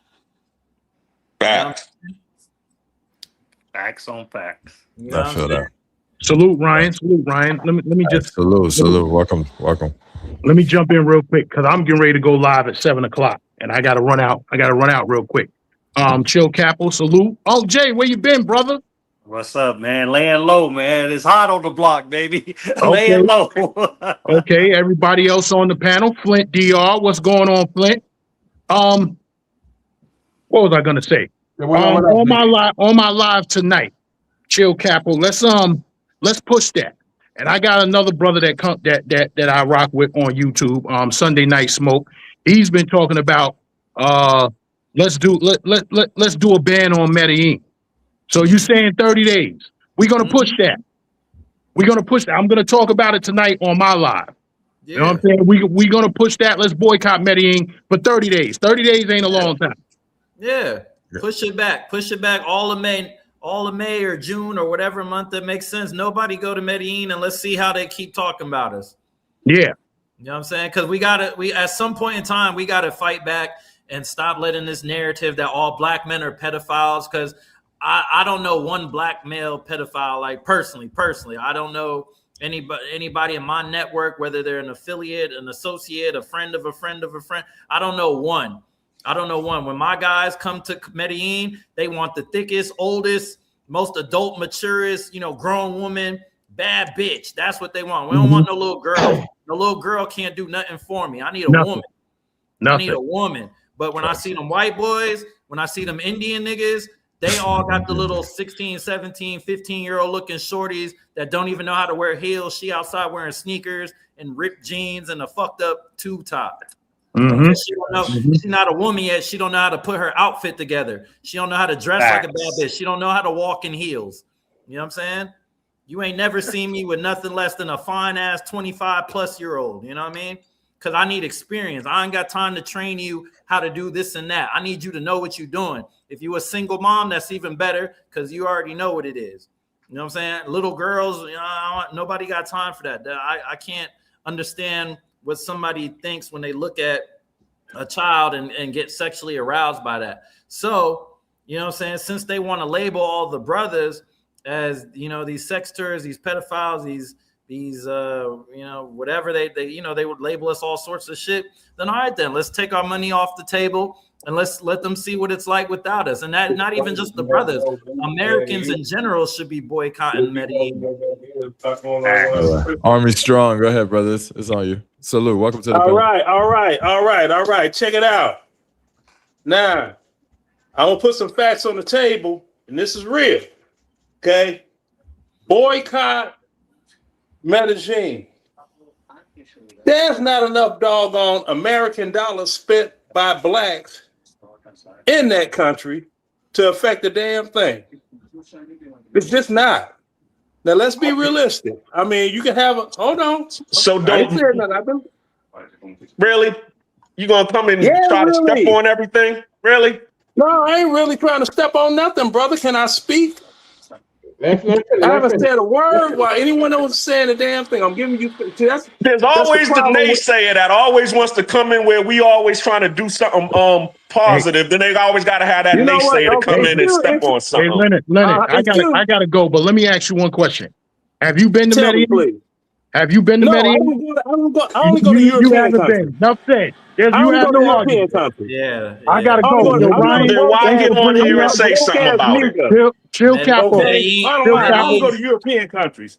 Chill, Army Capo. I Medellin. want strong. to thank you. You When you gave Now, me go to the if I Yemen can Park, finish speaking, when if you I go Chill, can to finish Capo. Yemen Park, it's You speaking, gave me the 80% title for. black men. It's all brothers. It look like if I can Atlanta. finish speaking, if I can finish speaking, I was being cordial, but then you had whatever is I can't even see the name. Let me put my glasses Yo, on. Army, can you talk a little Yeah, faster? whatever his name is over here.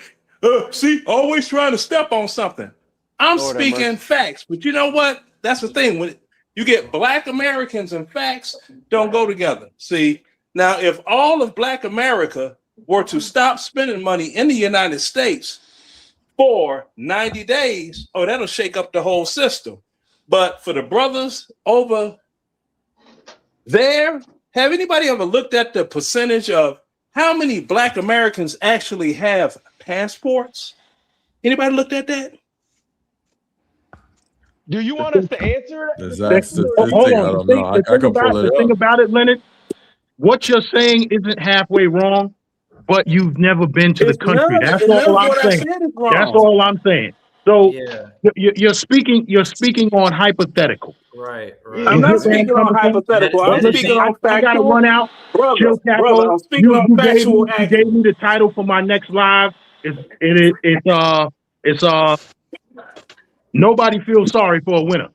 yeah. DM me on Instagram and I let's did. talk. And I that's sent you a true. DM. I sent you a DM Nobody last feels week. sorry for a winner because Send me a new one. Send me a new one I'm with your Army number. strong and I've been Okay. winning. My next live will be Army strong and Monday. winning. So if I'm going live tonight, but that's on a whole different topic. So the next one will be Let's Monday. do it If I Monday. can get Just you. DM me. We'll All connect. right, We'll cool. connect. Just Ryan, DM I'll me. talk to you later. I gotta run out. Peace. All Peace. right, Everybody. brother. See you Be later, safe, Leonard. man. Be safe. All But right, yeah, bro. And then Ryan, it's his show, and Ryan knows.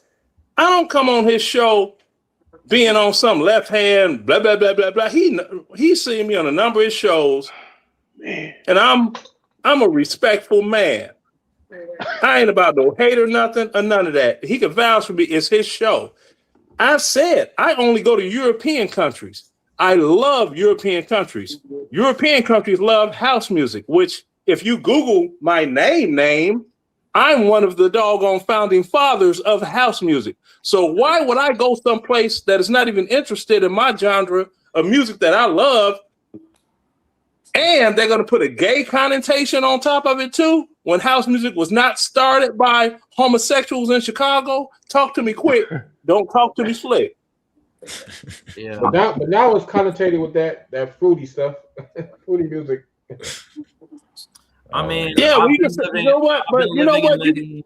I've been but living you in know Medellin for every the last yeah, 4 but years. everybody can say what Army, they want. what's Like it? I said, with the winning, I'm not tripping. Cause see, when the war days was over with and I was over with it, I ain't done nothing but wake up the past doggone 15 years, cook what I want, like I'm slicing up steak and catfish right now. I do what I do every damn day for the rest of my life, and I'm cool. Everything is good. So my only pushback is that like bro said that just got off, you haven't been there. So you I don't know I really haven't know. been there. So with your own eyes, I can't speak on any place that I've never seen with my own eyes because I'm not going to judge anywhere by just what I see on the internet or what I read or other people's opinions. Before I give an opinion about anything, I'm going to touch. That's like asking me what a woman's sex is like that I've never slept with. How can I tell you what her sex is like if I'd never had sex with her? I can't. And me trying to say that, oh, her shit fire, her shit wet, she got that blah, blah, blah, blah, blah, and I never touched the woman doesn't make sense to me. That's not logical. Capo. Basically, what Okay. you're saying about Medellin is speaking about something you've never touched. When I lived there for 4 years and I was outside 365 days, and when I tell you that Medellin is dominated by African-American men, when you go online right now, I can show you a video. My boy sent me to the park right now. Is 800 black men standing outside. And what's the popular of Medellin? What's the population? The population is two. That's like two different So don't say entities. black men. Don't say black Americans don't dominate in population We in don't Black have to dominate. America. We're 100% of the GDP. Damn near. We're Capo. literally buying. We're Whoa, buying. wait. Medellin. Listen to me. Hold on. I'll let Black you speak. Americans are 100% of the Army, GDP. respect the Mute guest. him. Respect Yeah, the he guest. tripping. Come on, He let's tripping. look. He You don't have to tripping. lie to Let me me, say- I'll let you talk. I'll We let you cut military me off. brothers. You've been We cutting me off. military You've been cutting brothers. me off. I'll let you Army. get your whole I thing didn't out. get a chance to finish my own statement. You've been talking. I've been listening. No. This See, is my there you first go. time There you go. speaking. Ryan, see that? See that right there? This is my first I time ain't speaking. saying the whole show. Army, hold on. 1 second. He is the special guest today. He's literally on the I know he's thumbnail, so special guest. let's show respect. Let's show respect to Chill Capo. I understand that. So, all right, go ahead, Capo. My fault. Yo, Medellin So, got 5 million people, brother. It got 5 million people. FYI, the answer to your question, Mr. Which has Strong. nothing to do with anything because Yeah. the market, and the people, the spending dollars, the spending power. Nobody spends more money for entertainment than black people. Go to any black nightclub and look at the bottle prices of any black business and go compare the prices of anybody else's business and tell me whose prices is higher. That's number one. Nobody spends more than black people, and anybody that's been outside in the last 20 years can co-sign that statement. That's not a debate. Number two, because we are spending this level of money, we're the ones buying the big Airbnbs. We're the ones doing the penthouses. We're the ones buying the prostitutes. We're the ones going to the most expensive restaurants. And if anyone who's been in an immigration line in Colombia will tell you that immigration line is 80% plus black men. That's a fact. And a lot of TikTok videos on that. It's That's black men. And for somebody who's never been in the immigration line in Colombia to say who's coming in and out of the country, I can't tell you who's coming in and out of immigration in Paris, France right now. I don't know. I can't tell you who's coming in and out of South Africa. I've never been there. I don't know. But what I can tell you about is Colombia, because I was there every day, seen it every day. And I'm not going to listen to anybody who's never touched it, the soil, to tell me who's actually running shit and who's spending money in that market. It's our people 1,000%. It's not even close. Black men dominate the Colombia tourism market. And there's a reason why Colombians are extremely xenophobic and racist towards black men, because that's all that they see. I run a media publication in Colombia, one of the biggest media publications. It is my job to know more than you about that country. I promise you, sir. It is my job. I literally get paid for it. So there's no way that you can tell me that a place you've never been who is actually showing up. Because all of us here who have been to Colombia know what I said is facts. You're speaking opinion. I'm speaking facts. Hey Ryan, when you were in Cartagena, when you were in Cartagena, did you go to Delirium? What would you say the percentage was of blacks in there? Oh my God, Black America. Now, Yeah, that's one of the biggest 90. clubs in Cartagena, right? Yeah, about And 90%. I guarantee you, if we said, look, let's not go to Delirium because they done jacked up the prices on us. That now it's a requirement. It used to be one bottle, now it's 2 bottles to get a section. You can easily spend 2 racks in there easily. I guarantee you, if we boycott it for 30 days, it's gonna hurt somebody in their pockets. Absolutely. You know what I'm saying? 100%. The club that the others go to, it's probably can hold maybe 50 people, 50 or 60 people. So I agree with Chill Capo. It's like, and like I say, anybody that looks at those immigration, somebody got a mic. The immigration line or whatever, you know, everybody know what that immigration line is like. That shit, I mean, they've had all kind of sisters make TikTok videos on it. This is where the black men are. This is where, and I mean, we predominantly, we move cultures. You know what I'm saying? We are influencers all over, and that's why a lot of times we're so hated. You know what I'm saying? We blew up Sasua. The only places, and I think the only reason why we really just like took over Thailand and Philippines because that's not we what don't we're like to interested win. in. Exactly. We like a few more hips and Yes, and sir. booties or whatever. But Yes, sir. but Right. yeah, Exactly. man, I have to. Hey, look, I'm a house head and a Chi-Town brother, so I love you, brother, but I gotta disagree on that one. I'm from the Midwest. Okay, I'm bottom in the line up Midwest. front. Excuse me, bottom line up front. You want all of that? You can get that in Berlingen, Esslingen, Stuttgart, Germany, and they love house music. You could get that over in Amsterdam, especially at the But for the ADE every year. average guy that's not I ain't retired or talking something, about that's the a lot of average guy. paper. I'm not That's a lot of average. paper to spend, man. To I'm not go. average. There you Euros go. versus bro. pesos, There you brother. It's go. called Bro, economics. Euros there you versus go. pesos. It's There you economics. go. You There don't you get go. the ROI. You don't There get you the go. ROI There that you you get in go. Latin There you America go. versus There Europe. you go. So what are you Euro talking versus about? Brothers are gonna peso. go where it's cheaper. Euro They're gonna go where versus their dollar peso. I stretches don't more. go cheap. But Army, I don't go what is cheap. your That's what are you wild. arguing right now? Like what's your point? That What you like I'm not Europe more? arguing. I'm just saying. No, but what do you like? What's your stance that you enjoy Europe more than Latin Oh, I American love countries? Europe. Yes, Okay. Well, I mean that's okay. That's your preference. that's I don't me. even think it's a That's real my argument thing. here. Like it's But not that real has debate. It's nothing to not. do with Colombia. If we boycott Colombia for 30 days, that is going to make a huge impact. And you saying Absolutely. that it wouldn't Well, is organize that boycott, my brother. Organize that boycott. you Please. saying that it wouldn't Okay. affect anything is just ludicrous. It just Prove shows me your ignorance wrong. with the country. What? Prove me wrong. I mean, Army, do you really care if we prove you wrong? Yeah, right.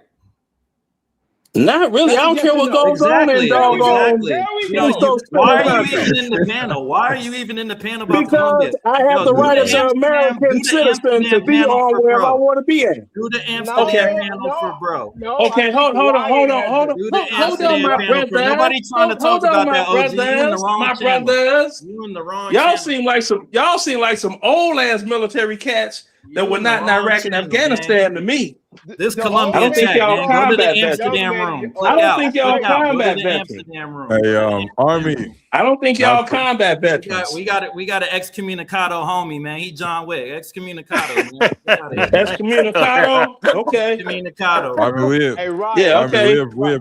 we appreciate Yeah. you. But You know this what? is more of a Colombian I panel here. don't think y'all Iraq, We- and I don't think y'all we Afghanistan respect. like me. I'm just Hey, saying. hey, Ryan. I'm just Hey, saying. respect to your service, I'm but that just has saying. nothing to do. That has nothing to do I'm with the just saying. conversation, brother.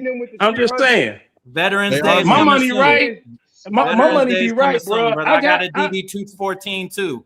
That Yeah, doesn't you got a mean nothing. DD Respect to you. 214. I got a DD I got that, and 214 I with an got two honorable Mercedes discharge. sitting in my That's great. garage right now. Oh my That's God. great. Army, hey, OG. Army, this ain't that. This ain't that right now. You had a long time. You had a long time to acquire those things. I hope you would have those things. You've been on That's Earth crazy. longer than everybody. You're supposed to have nice things. That's an accomplishment. Yeah, and I don't go to poor countries and buy hoes. Congratulations. Oh, Me neither. Lord. Oh my Wow. God. Army, Oh Army. my God. It's not the night for that. Look, It's not the night for that. look, he think he kill it. Look at JJ Walker. JJ Dynamite. He think he kill it.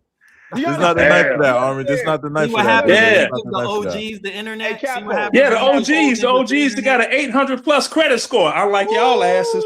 Oh my God. Shit. Oh my Your God. cabinets don't look like 800 credit score, brother. You look like you got a basic kitchen from the 80s. Chill out. I got Show a me basic your kitchen decor. from the 80s. Show me your decor. kitchen. Show me Show your that kitchen. 91 Mercedes. Show me that Oh, what, this one? 91 Mercedes. I don't think that's a 91, bro. I'm sorry. Ooh, look I'm at sorry. it. I don't think so. Using your I don't think retirement so. check good, boy. Man, we done Hell got yeah, it's all off good. topic.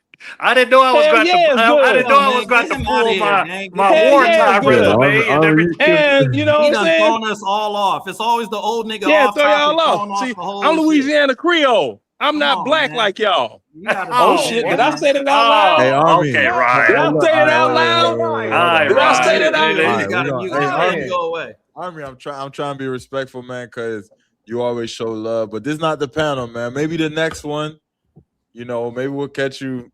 We could do all that on the next one. But we got a special guest in the building. People want to hear about Colombia. People came here. They got questions for Chill Capo. So let's focus on that. All right. And if not, then just come to the next panel and we got you. We'll do all that. We'll have fun. Oh, yeah, bro. I'm good with All you. love, Man, though. you know, All love. And you know it's Yeah. all love. It's always love. So For are you sure. cool So with getting booted? yeah. Say again.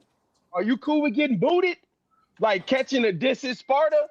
No, it's like I was about to drop off myself. I was just I didn't stepping drop off. outside.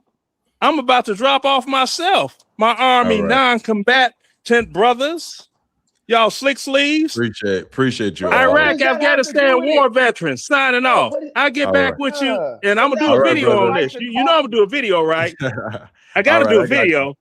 I got you, man. Be safe, man. Be safe, brother. man, bro, dudes is clowns, man. That's crazy. That man lost his I marbles. apologize for that. You see, it gets like that sometimes. Damn, Ryan, I don't feel worthy anymore. I'm like, damn. I do remember in that sandbox, man. I do remember getting 100% disability for wartime, and this guy, he act like none of us is shit, man. What the hell? Yeah, I'm like, oh, I don't. I think he enjoys that because he is a good dude, but I think that's his fun. Like he comes on, he kind of like he goes back I and already forth with peeped the that he was chat. trying to click. He was trying to clickbait us. That's all. He's trying. Yeah, He's trying to yeah. clips. Hey, He's trying to get delusional. clips for his little Hey, channel with 30 subscribers. he say he be sitting back at the crib bored. Maybe that's his way of like Yeah, entertaining himself. alone. Yes. He's sitting at home alone. exactly. Hey, real quick. All right, while we do this, let me do a quick super. Appreciate the $5 super chat. Shout out to Black Cleaner. He sound like Dwayne Wade on different. Dwayne Wayne on Different World. Right? Yeah. Date me because I got a perfect credit score on my math. Oh no, date me because I got a perfect score on my math SATs type shit. Appreciate that, Black Cleaner. Did I miss one from you earlier? I think I did. All right.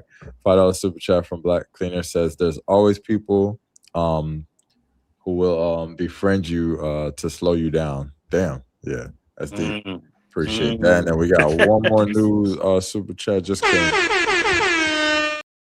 Appreciate you, Will Bros. Always showing love. Appreciate you, brother. He doesn't represent real OGs, and I really travel. Salute from OG Will. Salute OG Will. Thank you very much. Salute to Will, Always. man. All right, let's get back on topic. My bad, y'all. My bad. Oh, it ain't your fault, bro. But that's the main reason why a lot of us can't do anything like a boycott, because we're all over the damn place instead of staying on topic, instead of staying focused. I mean, like I said, I agree with Chill. I've been to Medellin, and when you go through that park, it's a whole lot of us. I've been to Cartagena, Hollywood Beach. What do you see? We could shut a lot down or whatever, but people yeah. don't want to believe that, you know. I've even saw a difference in my vacancy rates just since Spirit went down. Now people wouldn't damn. even think about it. I'm keeping it 100. I'm keeping it 100, bro. I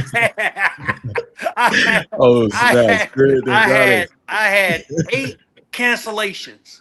Wow. And it was like, oh man, they're trying to, you know how they said that they were going to give them like the other airlines was going to help the guys out to reschedule.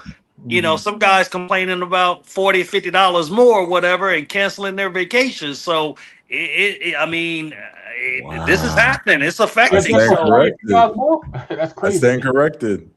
I said Spirit wouldn't hurt nobody because I'm like, if you can't pay $100 more for a flight, you should be traveling. Woo. Wow, hey Ryan, you know I love you, nephew. I ain't got no reason to lie, but I lost 8 reservations because of that. And all of the excuses were, man, I was on my Spirit flight and they just shut down. I can't get another flight within a certain dollar amount or whatever. This is real, bro. Wow. Yeah. He just canceled a whole vacation over $60. Right. Ain't no freaking way. I don't care if it costs me $300 more that I'm canceling my vacation over something like that. You got to adapt and overcome. That's just, it is what it is, man, you know? Wow. Yeah. That's interesting. But I think Panama is wide open, bro. I think that's a good move for you. You know what I'm saying? Because I'm like this. I always like to be the first at something. So if I ain't really heard of no brothers turning up Panama, you know what I mean? Like Miguel, when he went to go hang out with Black Cleaner, he said, man, this shit was dead, bro. This shit, and it all depends on what you're looking for. At this point in my life, I can be in the middle of nowhere and be just happy, resting, but everybody has a reason for traveling, but I think Panama is a good move for you. Nah, for sure, for sure. I thought it out. I definitely put a lot of thought into it, and just the pluses and minuses of it. And I've been before, so it's not like I've never been there before. I got family there, so I got a good support system off the gate to help transition with that, make that situation easier. And then, like I said, or you just said it, what I'm saying? Nobody's really doing anything out there, so it's a lot easier to have an impact in a market where nobody is doing anything at all, what I'm saying? Or not anything at all, but just it's not known on a bigger scale. Right. So I have a question for you, Capo, and thank you for everything that you've done, like sharing your story. You definitely, because I'm a small business guy here in America, and I have been like trying to prepare myself to go over there and do what you did. But again, I keep my eyes open and I do notice it. Like, I guess we're both similar large guys. You know what I'm saying? I don't fear none of them Colombian men. So, you know what I'm saying? It's like but I do want to start a business like Jay and Miguel. And I'm just like, you got to deal with them boys, you know what I'm saying? And I'm like, man, how am I going to handle that mentally? Like, cause ain't nobody ever did nothing like that to me. Like come in and say, hey, or they backdoor you. And that's one thing. What type of business are you trying to do? Like wings, food, like you see those, like, what is it? Food service. Yeah. No, for real. Like those little small, like grab a little small stall and sell hot dogs, sell wings. It's, you know what I mean? I mean, the lane is there. I got a couple homeboys. They own a franchise out there called Vibes. Vibes. Jay. Ernest. Yeah, Ernest. Ernest. Yeah, I know Ernest. Yeah. Ernest. I met Ernest. Yeah. So at the end of the day, you see the success that they're having. You know what I'm saying? Them and their team, and they got a good team. They know what they're doing, and they brought something like Colombia, anywhere in general, but Colombia, since we're talking about Colombia's 15 years in the past on average. I feel like they're 15 years behind in a lot of different ways. So all you have to really do is figure out what lane is open and fill that gap the way that you would do it. You know what I'm saying? If you are like me, I'm just a hardcore party promoter at heart. You know what I'm saying? That's where I really come from. Like my first party was 16 years old, Lord Tariq and Peter Guns in Italy. You know what I'm saying? That was the first party I ever promoted. My first event ever in life. Lord Tariq, Peter Guns, Venice, Italy. You know what I'm saying? Dope. From there, I just kept going bigger, doing bigger things, bringing bigger names, went to Japan, got things popping out there with Broderick Morris. I don't know if anybody, BMO, if you were ever in Japan, that was like the biggest dude. That dude brought Michael Jackson to Japan, and he took me under his wing and taught me the game and taught me how to be a promoter and how to book artists and contract. Like he taught me everything that I knew. So from there, I just had the bug. Like I was like, yo, this is what I want to do. Fast forward, I moved to Colombia.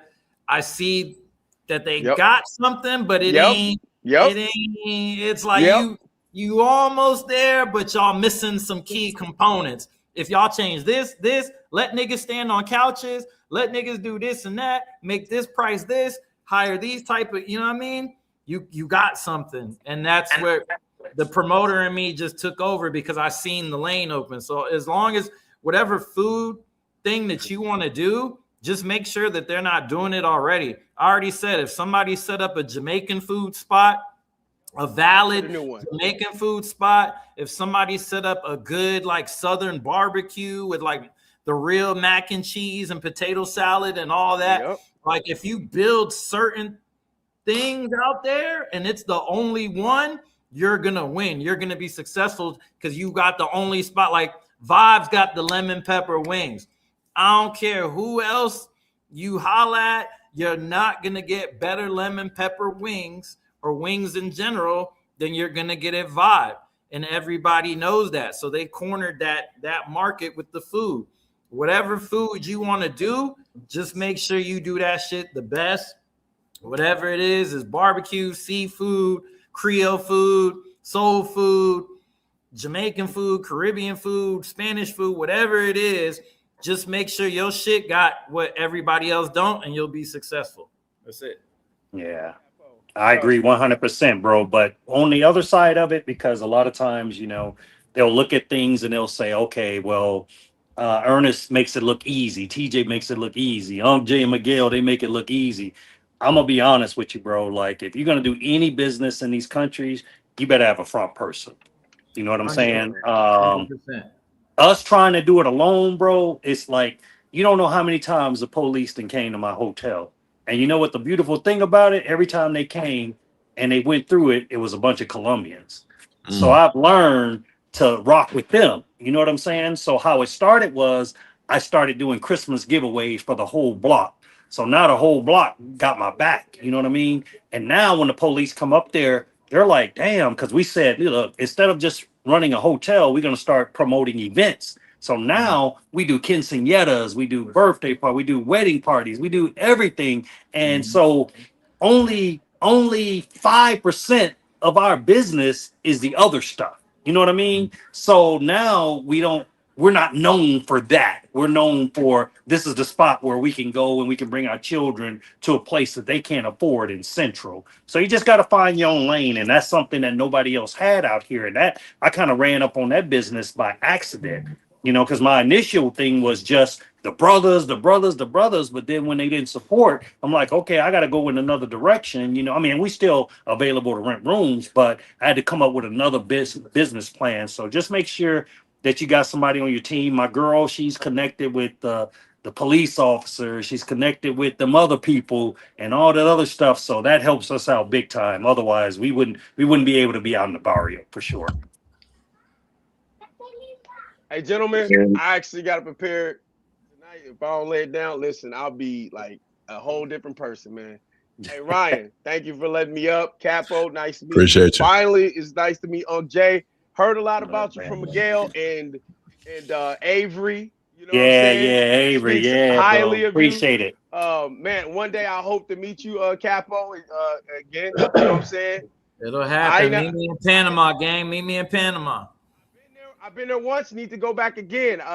Man, bro, hold on. Where is it at? I got my here we go. Shit, hey, I don't been to Panama. You know what I'm saying? Hey, for real. I love, like, so every country I go to, I like to collect these that you could put on these patches, these Arnon patches, man. So I want to have like a jacket that's full of nothing but different countries, and now That's everyone knows you're gonna see people trying to do what I just said to do. Yeah, but hey, I collect the keychains. yeah, I collect the keychains. You know what? I hope to see you again on Games on Monday, man. I see y'all, man. All right, salute, brother. Be safe. Appreciate you for coming. Capo, I want to ask you a question. When I used to watch your videos on Instagram before you got deported, you ever felt somebody was gonna scope you, or you were suspected, or you ever seen somebody, or any incident happened when you was at your clubs and stuff? I'm about to lay my ass down. No, I never had any issues with that. I only deal with the people I deal with, you know what I'm saying? So I wasn't one of those like always trying like some new shit, like whatever. And then once I met my shorty, like I was pretty much just locked in with her every day. So there was never really any opportunities for me to be drugged and shit. Cause I'm very, very, very not trusting when it comes to them shorties, because I see it every day. You know what I'm saying? Yeah. I see it every day. So I know their history better than anybody else. So to me, like the lust and the lure of it, I lost that shit after the first year. The first year out there, I didn't give a fuck about it no more, because it's you start seeing, like I see when the shorty go home with the 70-year-old dude, and I'm like, damn, you down bad, like your shit down bad, baby. Damn, that's what you gotta do. Like I've seen it, and I've seen them all have to do it. So after you see that enough times, you're like, nah, I'm good with what I'm good with. Like I got my situation. So I never personally had any issues with any drugging situation, no dangerous situations at all. Like I said, my only problems have been against my own people, and that's it. Nobody else. Can you you don't have to be specific, but can you give any like tell us a story regarding the old people that might have did something to you or something? I didn't. Like you want to give an example of what happened to you when the old people, like brothers that might be traveling over there, they doing wrong. Oh, like how the scenario, how the girls do. So you said like your own people. Whoa. He's saying that you mentioned earlier that the only people that have done you wrong has been from your own people. He's saying, like, can you give us like an example of a story of when your own people went against you or something? Oh, just shit. There's people in comments that I see that have been to my house, that have actually been inside my house, that I've fed and given food to and alcohol, that I've read in comments like, oh yeah, that motherfucker was a weirdo, bro. I knew he was doing that shit, or like kind of co-signing headlines. And I'm like, bro, this Asian guy specifically, like, I don't know if he's like black and Asian or Asian and black, I don't know what he is, but I seen him in the comment. I'm like, bro, like you literally ate at my crib. Like I literally had you pull up. Like what type of shit? You know what I mean? He was introduced to me through a mutual friend from Cartagena, Samson. I don't know if you know Samson. Yeah, I know Samson, big boy. Yeah, big homie. So he was when Samson introduced me to him. You know what I'm saying? He's like, oh, this my man. Da, da, da, da, da. And like I'm reading in the comments. So, there's a lot of weird shit like that. There's a lot of situations where I've, helped people, what I'm saying, that came to Colombia, whether they had a situation, they got robbed, they got drugged. Something happened. I ended up helping, getting involved in the situation, got their stuff back for them. And, people I've helped like that turned their back too. Like, it was like, oh, you know what I'm saying? Can you take that picture down of us on your page? I don't want people tripping on me, when I go to the airport. And I'm like, take the picture. I'm like, bro, who you think I am, bro? You think I'm some, you know what I'm saying? You think I got arrested for some Epstein shit? I had a visa overstay, my nigga. Like, relax. Like, it ain't that deep. I overstayed my visa 30 days. Calm down. You're reading the Colombian press too much. I know they dragging me in the press, but I promise you none of that shit happened. Wow. One quick, on the visa, do they make you pay it when you leave? Because I know I get that question all the time, but I've never experienced it. But I know your boy that we just mentioned, Samson, he had to leave, man. Samson told me he was like 7 years over. I'm like, bro, but he back now, so he must have paid all the fines. It's just money, bro. That again, that shows you that my situation was deeper than that. It wasn't. Yeah, he was 7 years over, and he's back now. So. Bro, I was 30 days over the damn visa. Like, it wasn't that serious. Wow. I got picked up April 9th. The visa expired February 28th. Come on now. Y'all want me out of here. Y'all want me out of here because Sky Park cut that check, number one. Number two, the mayor needs a win because he can't find the killers of the flight attendant, and he looking like a simp right now because he can't keep his city under control. And they're trying to bury that flight attendant shit with something else. And I was the next story after that like kind of went viral. It is what it is. Facts. You know what I mean? Because I encountered that same situation at the airport where because I overstayed here in Panama. And they just made me pay $50 on my way out. And then when I came back in, they didn't even mention it. So exactly. Panama lit, man, for that. Lit for that. Is that everybody just trying to make a couple extra dollars? So the fact that they did take my money, they lied to me, took my money, they took the bribe, and then tried to turn around and be like, oh, well, it's a 5-year ban and I have to apply for a visa to get back in. I'm like, y'all motherfuckers overdoing it. Y'all overdoing it. Y'all overkill this shit because y'all need a win. Like y'all let the pedophile dude in the red hat that was right with me on the bus. They didn't even film that nigga getting off the bus. Wow. Everything was about me. You know, they told me to get off the bus first. I was in the back of the bus, and they were like, "Oh, sir, come to the front of the bus." I'm like, "Why I got to come to the front?" And then I looked out the window, and I seen the lady back here like this. Wow. I'm like, oh, y'all trying to do me like that? Y'all giving me the walk, and I got to get off the bus first? It was all orchestrated. I was like, I'm not getting off the bus. So if you see the videos, when I get off the bus, they made me get back on the bus. I got off. The lady wasn't recording. So they said, oh, get back on the bus real quick. Don't come off yet. I'm like, oh, y'all doing takes now? We're doing multiple. So when I come out the bus again, I'm like, damn. That's why you see my face, and I just look away because I'm like, we're doing takes now. We're TikToking my deportation is crazy work, diabolical. Yeah, that was crazy for real. You know what I mean? But it is what it is, man. Like, hopefully, it's a lesson to others. You know what I'm saying? Don't go where you're not wanted. And obviously, you know what I'm saying? We're not wanted there right now. I'm not saying that they won't change their tune in a couple days, a couple weeks, a couple months. But my thing is, if y'all going to keep posting us all over the immigration website and shaming niggas and doing all that, you kicking niggas out for having 5 condoms and also wearing jewelry and all sorts of crazy shit, and they don't pay you, then fuck it. We need to take our money somewhere else. Facts. You don't own a building, do you? We need to take a page out of Dave Chappelle's book, because he was saying in his live stand-up, if you ever see him, doing something that they framing him for, the code is I stand with Israel. Yeah. So that lets you know that, so that's what I think we should do. Anytime they trying to frame us on some dumb shit, just say, yeah, I stand with Israel too. Yeah. And that'll let everybody know what's real. I stand with Colombia. Nah, that's real. That's real. Hold on. Let me read a couple of these super chats real quick.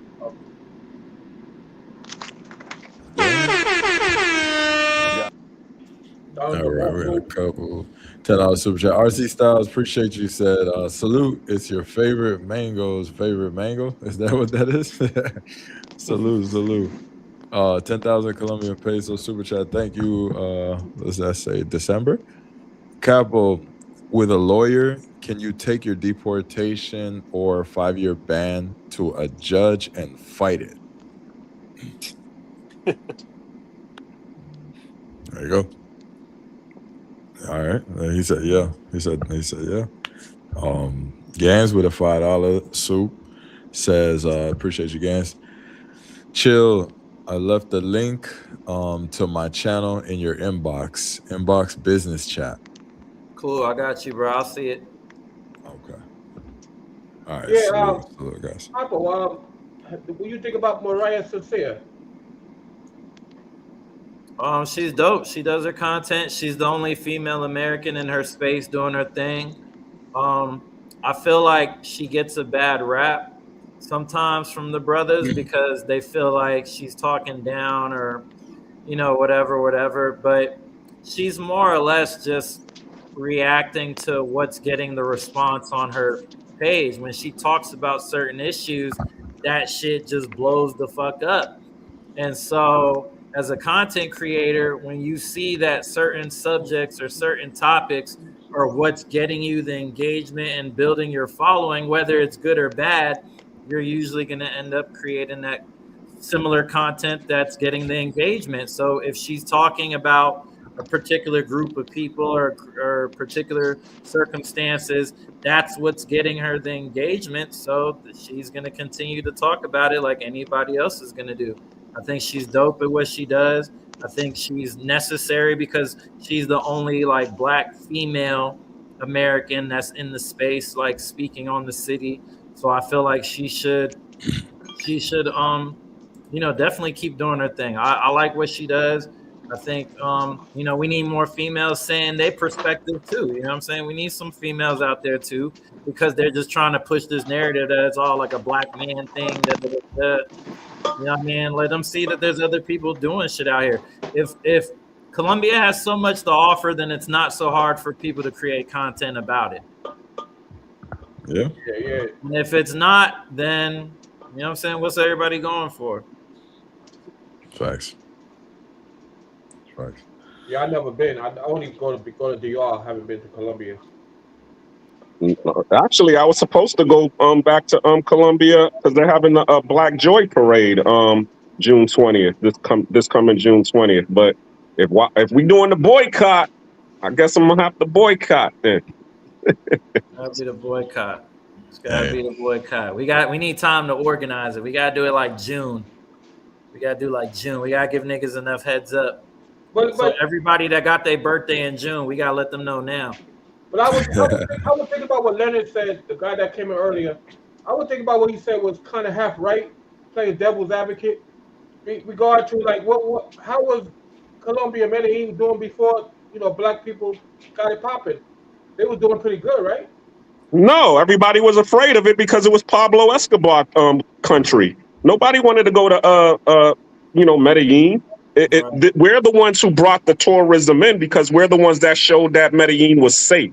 Right, exactly, 100%. We showed that a black man or anybody could come out there, do their thing, turn up, have a great time, and not come home missing a kidney. You're not going to get kidnapped. You know what I'm saying? You're not going to get shot by some nigga on a motorcycle. Like, everybody believes all that shit they see on the internet and Netflix. So, we let people know, like, yo, it's good. Pull up. Like, we all out here. Why ain't you here? And, everybody heard it and they came. It's the same thing with Tulum, Mexico. Nobody knew anything about Tulum until Nipsey Hussle put it in his rap and Meg Thee Stallion showed up on a video there.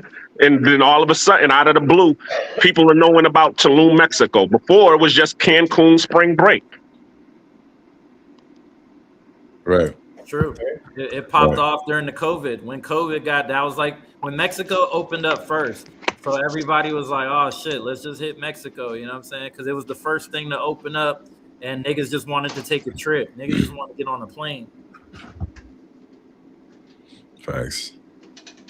Yeah, brother's been. We were doing Mexico heavy. As soon as it opened back up, we was in Cancun, the Cabos, and all that stuff. Tough. Big villas, big rentals, because everybody had bread. Because we wasn't spending money on shit. We wasn't spending no money. As long as you had an online hustle or some sort of business that was good during COVID, you was good. Everybody else struggled. Yeah, that's a fact. That's a fact. Well, Colombia is a tough one, though. I ain't gonna lie. It would have to be organized like ahead of time because these brothers, man, they sometimes it feel like they don't care what happened, man. You can hear like 6 people got scoped. They like, nah, I don't care about that. I don't care. I gotta go get it, nigga. I got this bitch on Tinder right now. She talking nice. What? I mean, the key thing is just giving them an alternative. It's like, okay, if you're telling us to say no to Colombia, what are you telling us to say yes to? So you just tell everybody, all right, well, it's on and popping in Ecuador, you know what I'm saying, or Guatemala or wherever. And as soon as you start showing that it's on and popping over there, then guess what? They go in there. That's really what it is. You know what I'm saying? If Medellin don't want us there, all right, well, guess what? El Salvador wants us there. We go to El Salvador, get it popping. Now, all of a sudden, Medellin gonna be butthurt because they ain't getting that, as you said, that tourist dollar that we was bringing in. Mm-hmm. And now everybody's trying to go to wherever we're at because we're the ones that got it popping.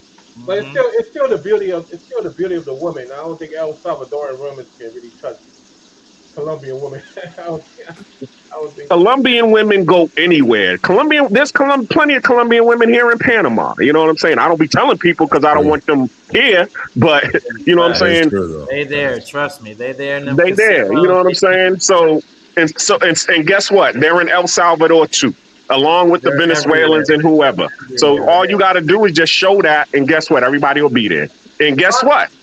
When we there spending our dollars, they're going to come there anyway because it's going to be a drought in Medellin. It's going to be a drought, in those places that they don't want us. So they're going to travel where the money's at.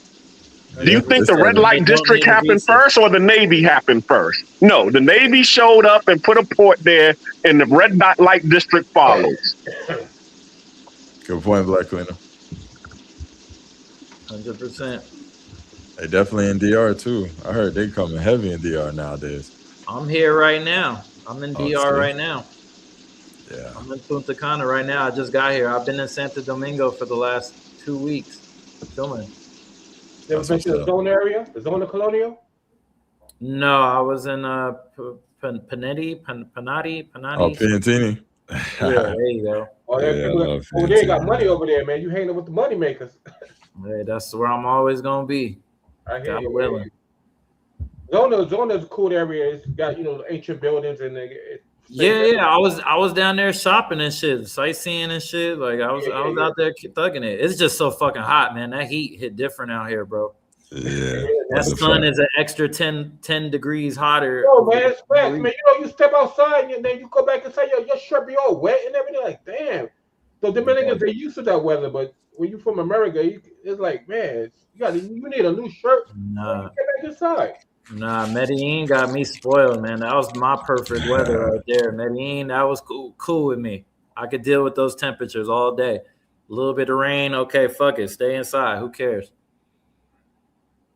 Facts. Yeah, a lot of people talk about the weather in Medellin. It's amazing. Perfect. It's perfect.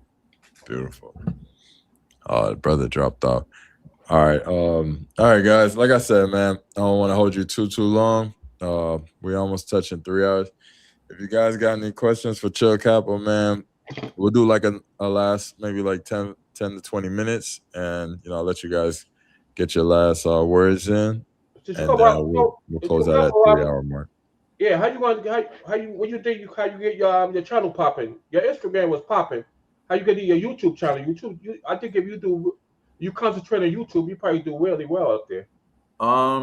I've never been a YouTube guy. Like, even if you look at my YouTube, you'll see like shit 15 years ago, I was still doing the same thing in Japan and different countries, my Europe tour with this person, with that person. Like, you'll see, like, but I just never focused on it. I was always, because my main hustle is Instagram, you know what I'm saying? Recovering Instagrams, disabling Instagrams. I used to do the verification blue checks back in the day. You know what I'm saying? Like, I used to do a lot of different shit, name swaps, how verified people could change their name, but they couldn't. They used to come to me for that shit. So a lot of them old Instagram, you know what I'm saying, little things that people used to want, I used to be the guy selling it, and I still do to a certain extent. So that's always been my bread and butter. But I do recognize the space that's on YouTube, and a lot of the shit that I have done, you know what I'm saying, is very YouTube friendly. Some of it isn't, some of it is, but most of it can apply to YouTube. So I'll definitely like start making more content that's YouTube friendly, or at least making sure that I'm uploading the IG stuff onto the YouTube too, since this is obviously a new space for me. More people know me from Instagram, but you know what I'm saying, I'm down to do more collaboration. That's why I do stuff like this, you know what I'm saying, like to get my name and the face and everything out there and get my story out there, since 100 other people got to say what I did and what I was doing and how everybody got to talk about it and nobody talked to me. That's what was bothering me. It's like, bro, I'm easily accessible. Talk to me, reach out. Yo, bro, come on the show, come talk, come do this, come do that. What happened? Why did that happen? Do you think, you know what I'm saying? I'm very easy to have a conversation with. And all these people doing all of these channels and reviews and articles, hardly anybody say, yo, Capo, what up, man? Can I ask you a question? Wow. Yeah, Dang, when I first saw that happen, because I used to follow you, and your videos used to pop up on my Instagram. I'm not a big Instagram guy, but your videos and Mariah came up, and then all of a sudden that happened, you got deported. I said, what? And then they said, that's the reason? I said, damn. So they definitely put you in a bad light. The way, like you said, how they did the video in Colombia, how they set you up. Yes, they definitely put you in a bad light, damage your name, man. That's messed up.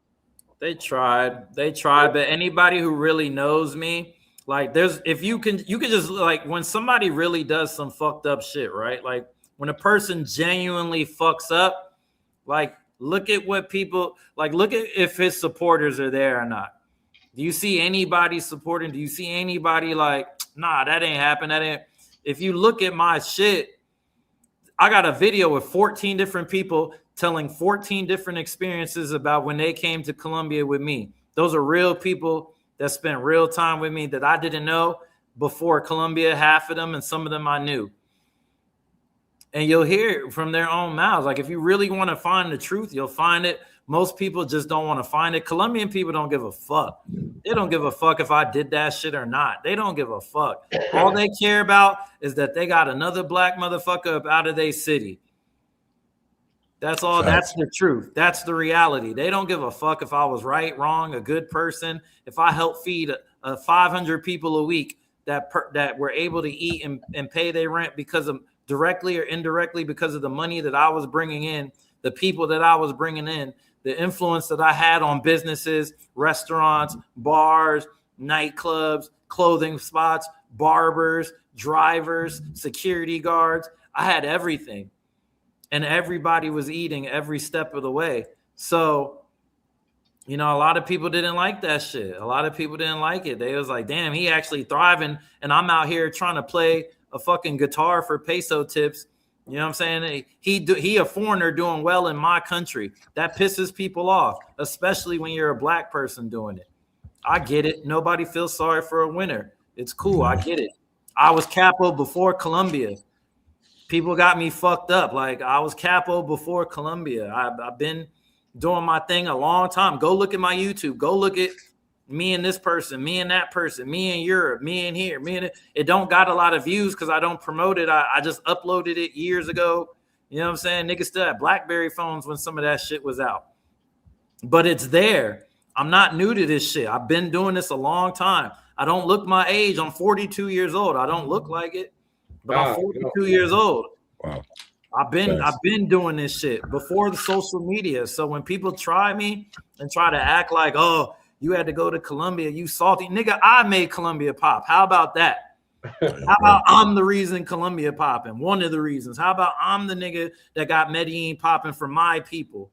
You know what I'm saying? You say you Panamanian, so you got a nice spot there. You actually that's your country and stuff. So right, exactly. So it's cool. Like, one country don't stop the show, man. I done turned up Brazil. I done turned up Thailand. I done turned up the Philippines, Japan, Romania, Slovenia, Germany, Spain, UK. I done did it. I got the flyers. I got the posters still. I done did it. I done popped it off. Wow. Whether it was one time or 100 times, I made my point. I made my mark. I went to a foreign land and I was still the same person that I was the last place I was at. And in Panama or wherever I go, it ain't gonna make no difference. Let me ask you something. Well, let me ask you, when you first got to Colombia, you like a brother, you like an African American brother, actually. You call it you almost like Neo too, the singer Neo. The people to talk like, I know a lot of Panamanians, they look black, and they Spanish, right? Fluent Spanish. Yeah, my mom's from Panama. So anytime you used to hear like these Colombians talking against you, or look at this black, look at the nigga, or whatever like that, something like that, but you know what they were saying, so you do understand them better, how they. Yeah. I mean, I always picked up on the disrespect because they always use key words. You know what I'm saying? It's always the same words. So, you could definitely pick up on the slang. You could pick up on the, little racial shit. But overall, like, nobody did that shit to my face. Like, nobody did it to my face because they knew my energy. You know what I'm saying? Like, I'm not gonna tolerate motherfuckers talking crazy. What words do they be using so I could know? I don't, like if I would go out there. Man, you'll know, bro. Look at their face. Look at their face. Even a dog knows when somebody don't like it. Why can't you? I know it's say Milano, look at this Molino or something like that, but. Nah, bro. You can tell when disrespect is all in the tone, it's all in the voice, it's all body language. Yeah. It's like you just know when people talking crazy about you. I don't get that vibe. I don't get that vibe from Dominican, Dominican Republic and stuff with Santo Domingo and things of that nature. So I know it's a different that's a different kind of culture than Colombia. So I mean, you can't, but Colombia is different. Colombia is not, Colombia has the third highest Afro origin population in the world outside of Africa. America's number one, Brazil's number two, or it might be Brazil's number one. Yeah, Brazil's number one, America's number two, Colombia's number three for people of African origin, being from that country specifically. You know what I'm saying? And that just look where all the boats were landing. You know what I'm saying? Santo Domingo, Cuba, Jamaica, that's where all the boats from Africa were hitting. There's no secret why it's all black people all through this region. You know what I'm saying? It's just those other people was on the boats too, the Spanish and the white boys and the French and the British, and you know that we all just ended up where we ended up. But Medellin specifically is very much European, Latino origin people, Spaniard, Spain, you know, they're more lighter skinned for a reason. And that's why, you know, culturally it's, you know, Cartagena, you're going to get treated differently than you get treated in Medellin. It's like being from the north or being from the south. You know what I'm saying? It's the same country, but there's two very different histories and ways of doing things, and you'll learn them quick. You know what I'm saying? If you hang around long enough, and every country has that. Facts. Yeah, I just wanted to say, also too, I put on my math in the private chat in the back. So I know you don't need me in Panama, but I definitely want to link up with you. And if you're trying to do something here, you know, I'm down for it. I'm actually having a business meeting here at my house, meeting with other expats who are trying to actually create something here in Panama to where we can become self-sufficient, because I'm tired of us moving abroad and becoming consumers of, you know, what's already here versus creating our own thing. I mean, that's, you know, the reason that Medellin has, you know, is a big city or considered the New York of Colombia is because, you know, those developers went over there and developed it. And now we over there and we just become consumers of that, when we can actually, like you said, get it popping and create our own thing to where we can eat and become self-sufficient. But also too, we can also connect with the Afro-Latinas that are there, that are in Communal 13. Same thing in Cartagena, and same thing here in Colombia. I mean, same thing here in Panama and all over the world. We need to connect with our people and create self-sufficiency amongst ourselves, instead of being the oil that primes other people's engine. And I'm gonna leave it at that. But my information's in the back. If you want to link up, I'm here.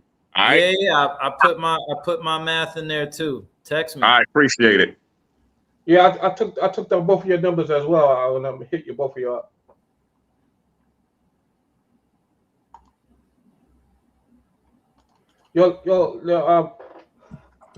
Dang, my bad. I was on mute. But yeah, salute to y'all. My fault. Go ahead, brother. Let me address this this dude real quick. Ren D. See, yes, I have over 3,000, almost 4,000, 5,000. But the reason why it's good to have them than not have them. But of course, I didn't meet them all. I met some of them, and they flake a lot. So it's good to just hit one of them up and see if you could, you know, see what happens. But they give it to me, so I'll take it. Ain't no big deal. I think everybody could get these women numbers, and that on social media is very easy. Right. Real quick, let me read.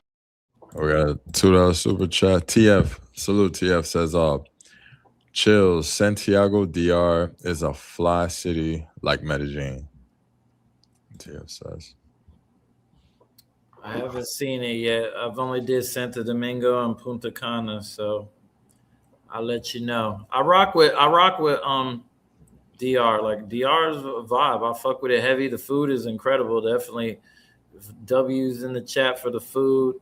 But yeah, I'm just not an island nigga. Like, I'm just not an island guy. Like, I got a thing about islands, and my only way off is on a plane. And what if all the planes are gone? And I'm just, you know, I got like this mental thing with islands. So I don't know. But I like it. I come here and vibe all the time. I'm not going to be far. Yeah. You speak fluent Spanish. So I know you do quite well out there. Yeah, we good. I feel it, man. Definitely great, amazing stream. Show Capo, appreciate you very much so for your presence. Appreciate all you good, my taking boy. the time out of your you're in a beautiful country, so I really appreciate it.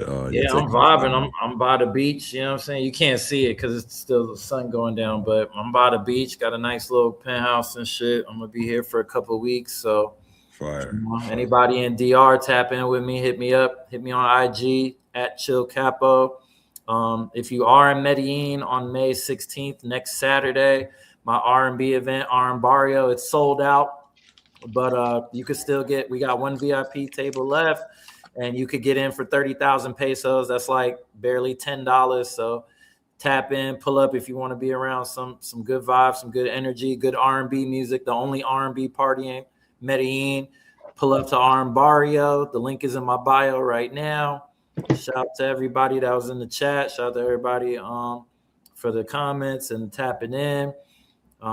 Hit me up, man. If you need anything, you got questions about Medellin, hit me up. Even though I don't live there, I still have resources. I still have connections, and I still got, means to help anybody who needs help. So you can always tap in with me. I ain't no hating ass dude and go say, oh, I ain't gonna help you because you're in Medellin and I'm not in Medellin. That's some sucker shit. I'm a real nigga. I'm always gonna be a real nigga. And you can always holler at me anytime if you got a question or need help or something happens to you and you need some eyes on that situation. Tap in with me. Unseen Medellin, Las Vegas Scoop, and Chill Capo is my 3 social media accounts. They're all in my bio. And Ryan, appreciate you for having me, dog. Like, we chopped it up off stream and everything, and I'll fuck with you, bro. Just know anything you got going on, you need anything, you could tap in with me at any point in time. I got your back. Keep doing what you're doing. Keep being a voice. Don't let motherfuckers try to run you off the internet because you exposing the truth and you speaking facts. You know what I'm saying? Appreciate that, brother. I really do appreciate that, man. Yeah, no, definitely. We got to lock in, man, especially you in DR. I ain't going to be there soon, but I'll be there eventually. But yeah, we'll definitely lock in one of these. We'll run into each other, man, because, I'll be traveling here and there too. So we'll definitely run into each other, man. Appreciate you blessing the stage for sure. And yeah, man, we'll stay in touch. Hopefully we'll have you again in the future, man. Yeah, no doubt, man. We'll set up something when I set up shop in Panama. Once I got Panama popping, I'm gonna call you. All right, yeah, no, hell yeah, I'll definitely pull up for that for sure, because I know we got black cleaners out there right now, so I'll definitely pull up for that. I'm gonna drop all your channels in the chat, so you guys make sure you guys are followed, subscribed, and everything. I dropped your YouTube. I'll drop one of your Instagram. Yeah, Capo, I'm about to yeah. All right, Connor. Yeah, I'm about to travel the world soon, and Panama is a place I want to go to, so I'm gonna definitely link up with you. And for sure, I'll be there, my boy. Yeah. All right, have a good one, man. Thanks for having you on, Ryan. All right, appreciate you, brother. Flinty, I appreciate you. Thanks, all right, Capo. Appreciate you, brother. All right, Black Cleaner. All right, so I dropped this channels in the chat. Thank you guys so much. Once again, special shout out to our special guest, Chill Capo. Definitely lit the room up. A lot of people tuned in. We had almost 100 in the building. Originally, I'm just putting this out there in the air.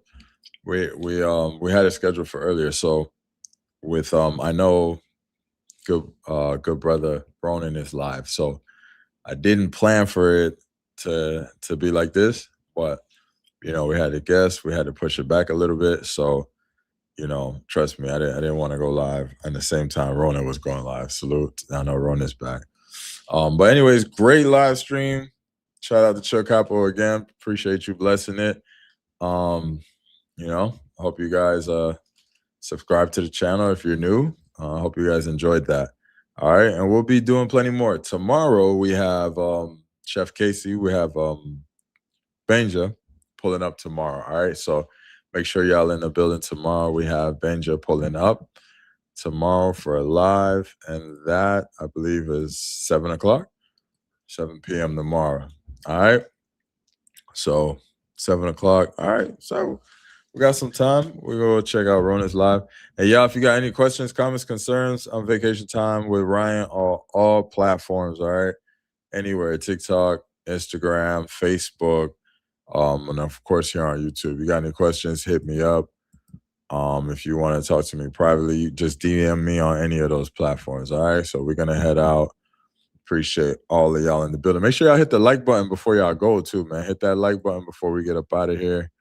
Get the likes up. I got to do a better job at reminding y'all. I know sometimes you just watch, you might forget. And then some of y'all might just not want to, but hit that like button and come back tomorrow. All right, we'll have Chef here. Gracias por mirar Vacation Time with Brian. No olvides dar like y suscribirte. It does feel a little strange closing out with so much people here, but we're gonna keep the vibes to flow over in tomorrow. All right, y'all have enjoy y'all Saturday night.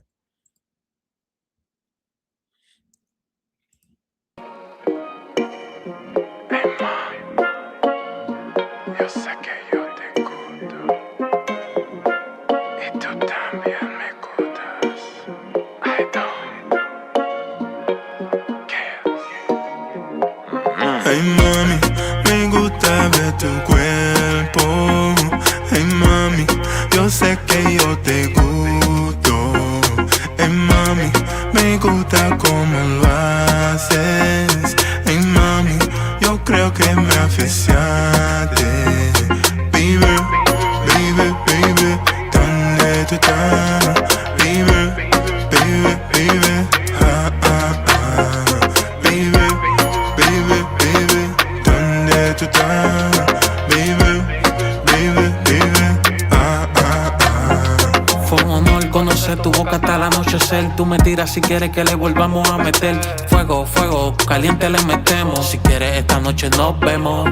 Ese culo, falla, una nota, falla. Este flow, no falla, falla, falla. Ese culo, falla, una nota, falla. Este flow, no falla, falla, falla.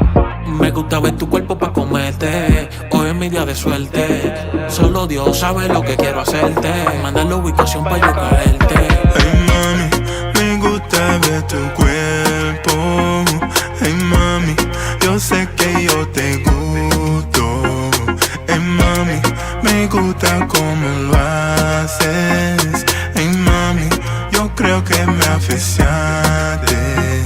Baby, baby, baby, ¿dónde tú estás? Baby, baby, baby, ah, ah, ah. Baby, baby, baby, ¿dónde tú estás? Baby, baby, baby, ah, ah, ah. Hey mami, tu cuerpo a mí me excita. Hey mami, lo hacemos en la playita. Hey mami, me siento diferente. Hey mami, de este mundo me sacaste. Entonces despacio, baila hasta abajo. No te me canses, vamos a llevarnos. Entonces despacio, baila hasta abajo. No te me canses, vamos a llevarnos. Entonces despacio, baila hasta abajo. No te me canses, vamos a llevarnos. Entonces despacio, baila hasta abajo. No te me canses, vamos a llevarnos. Baby, me vuelvo loco sin ti. Loco sin ti. Baby, me vuelvo loco sin ti. Loco sin ti. Baby, me vuelvo loco sin ti. Loco sin ti. Baby, me vuelvo loco sin ti. Me vuelvo loco sin ti. Hey mami, me gusta ver tu cuerpo. Hey mami, yo sé que yo te gusto. Hey mami, me gusta cómo lo haces. Hey mami, yo creo que me aficiaste.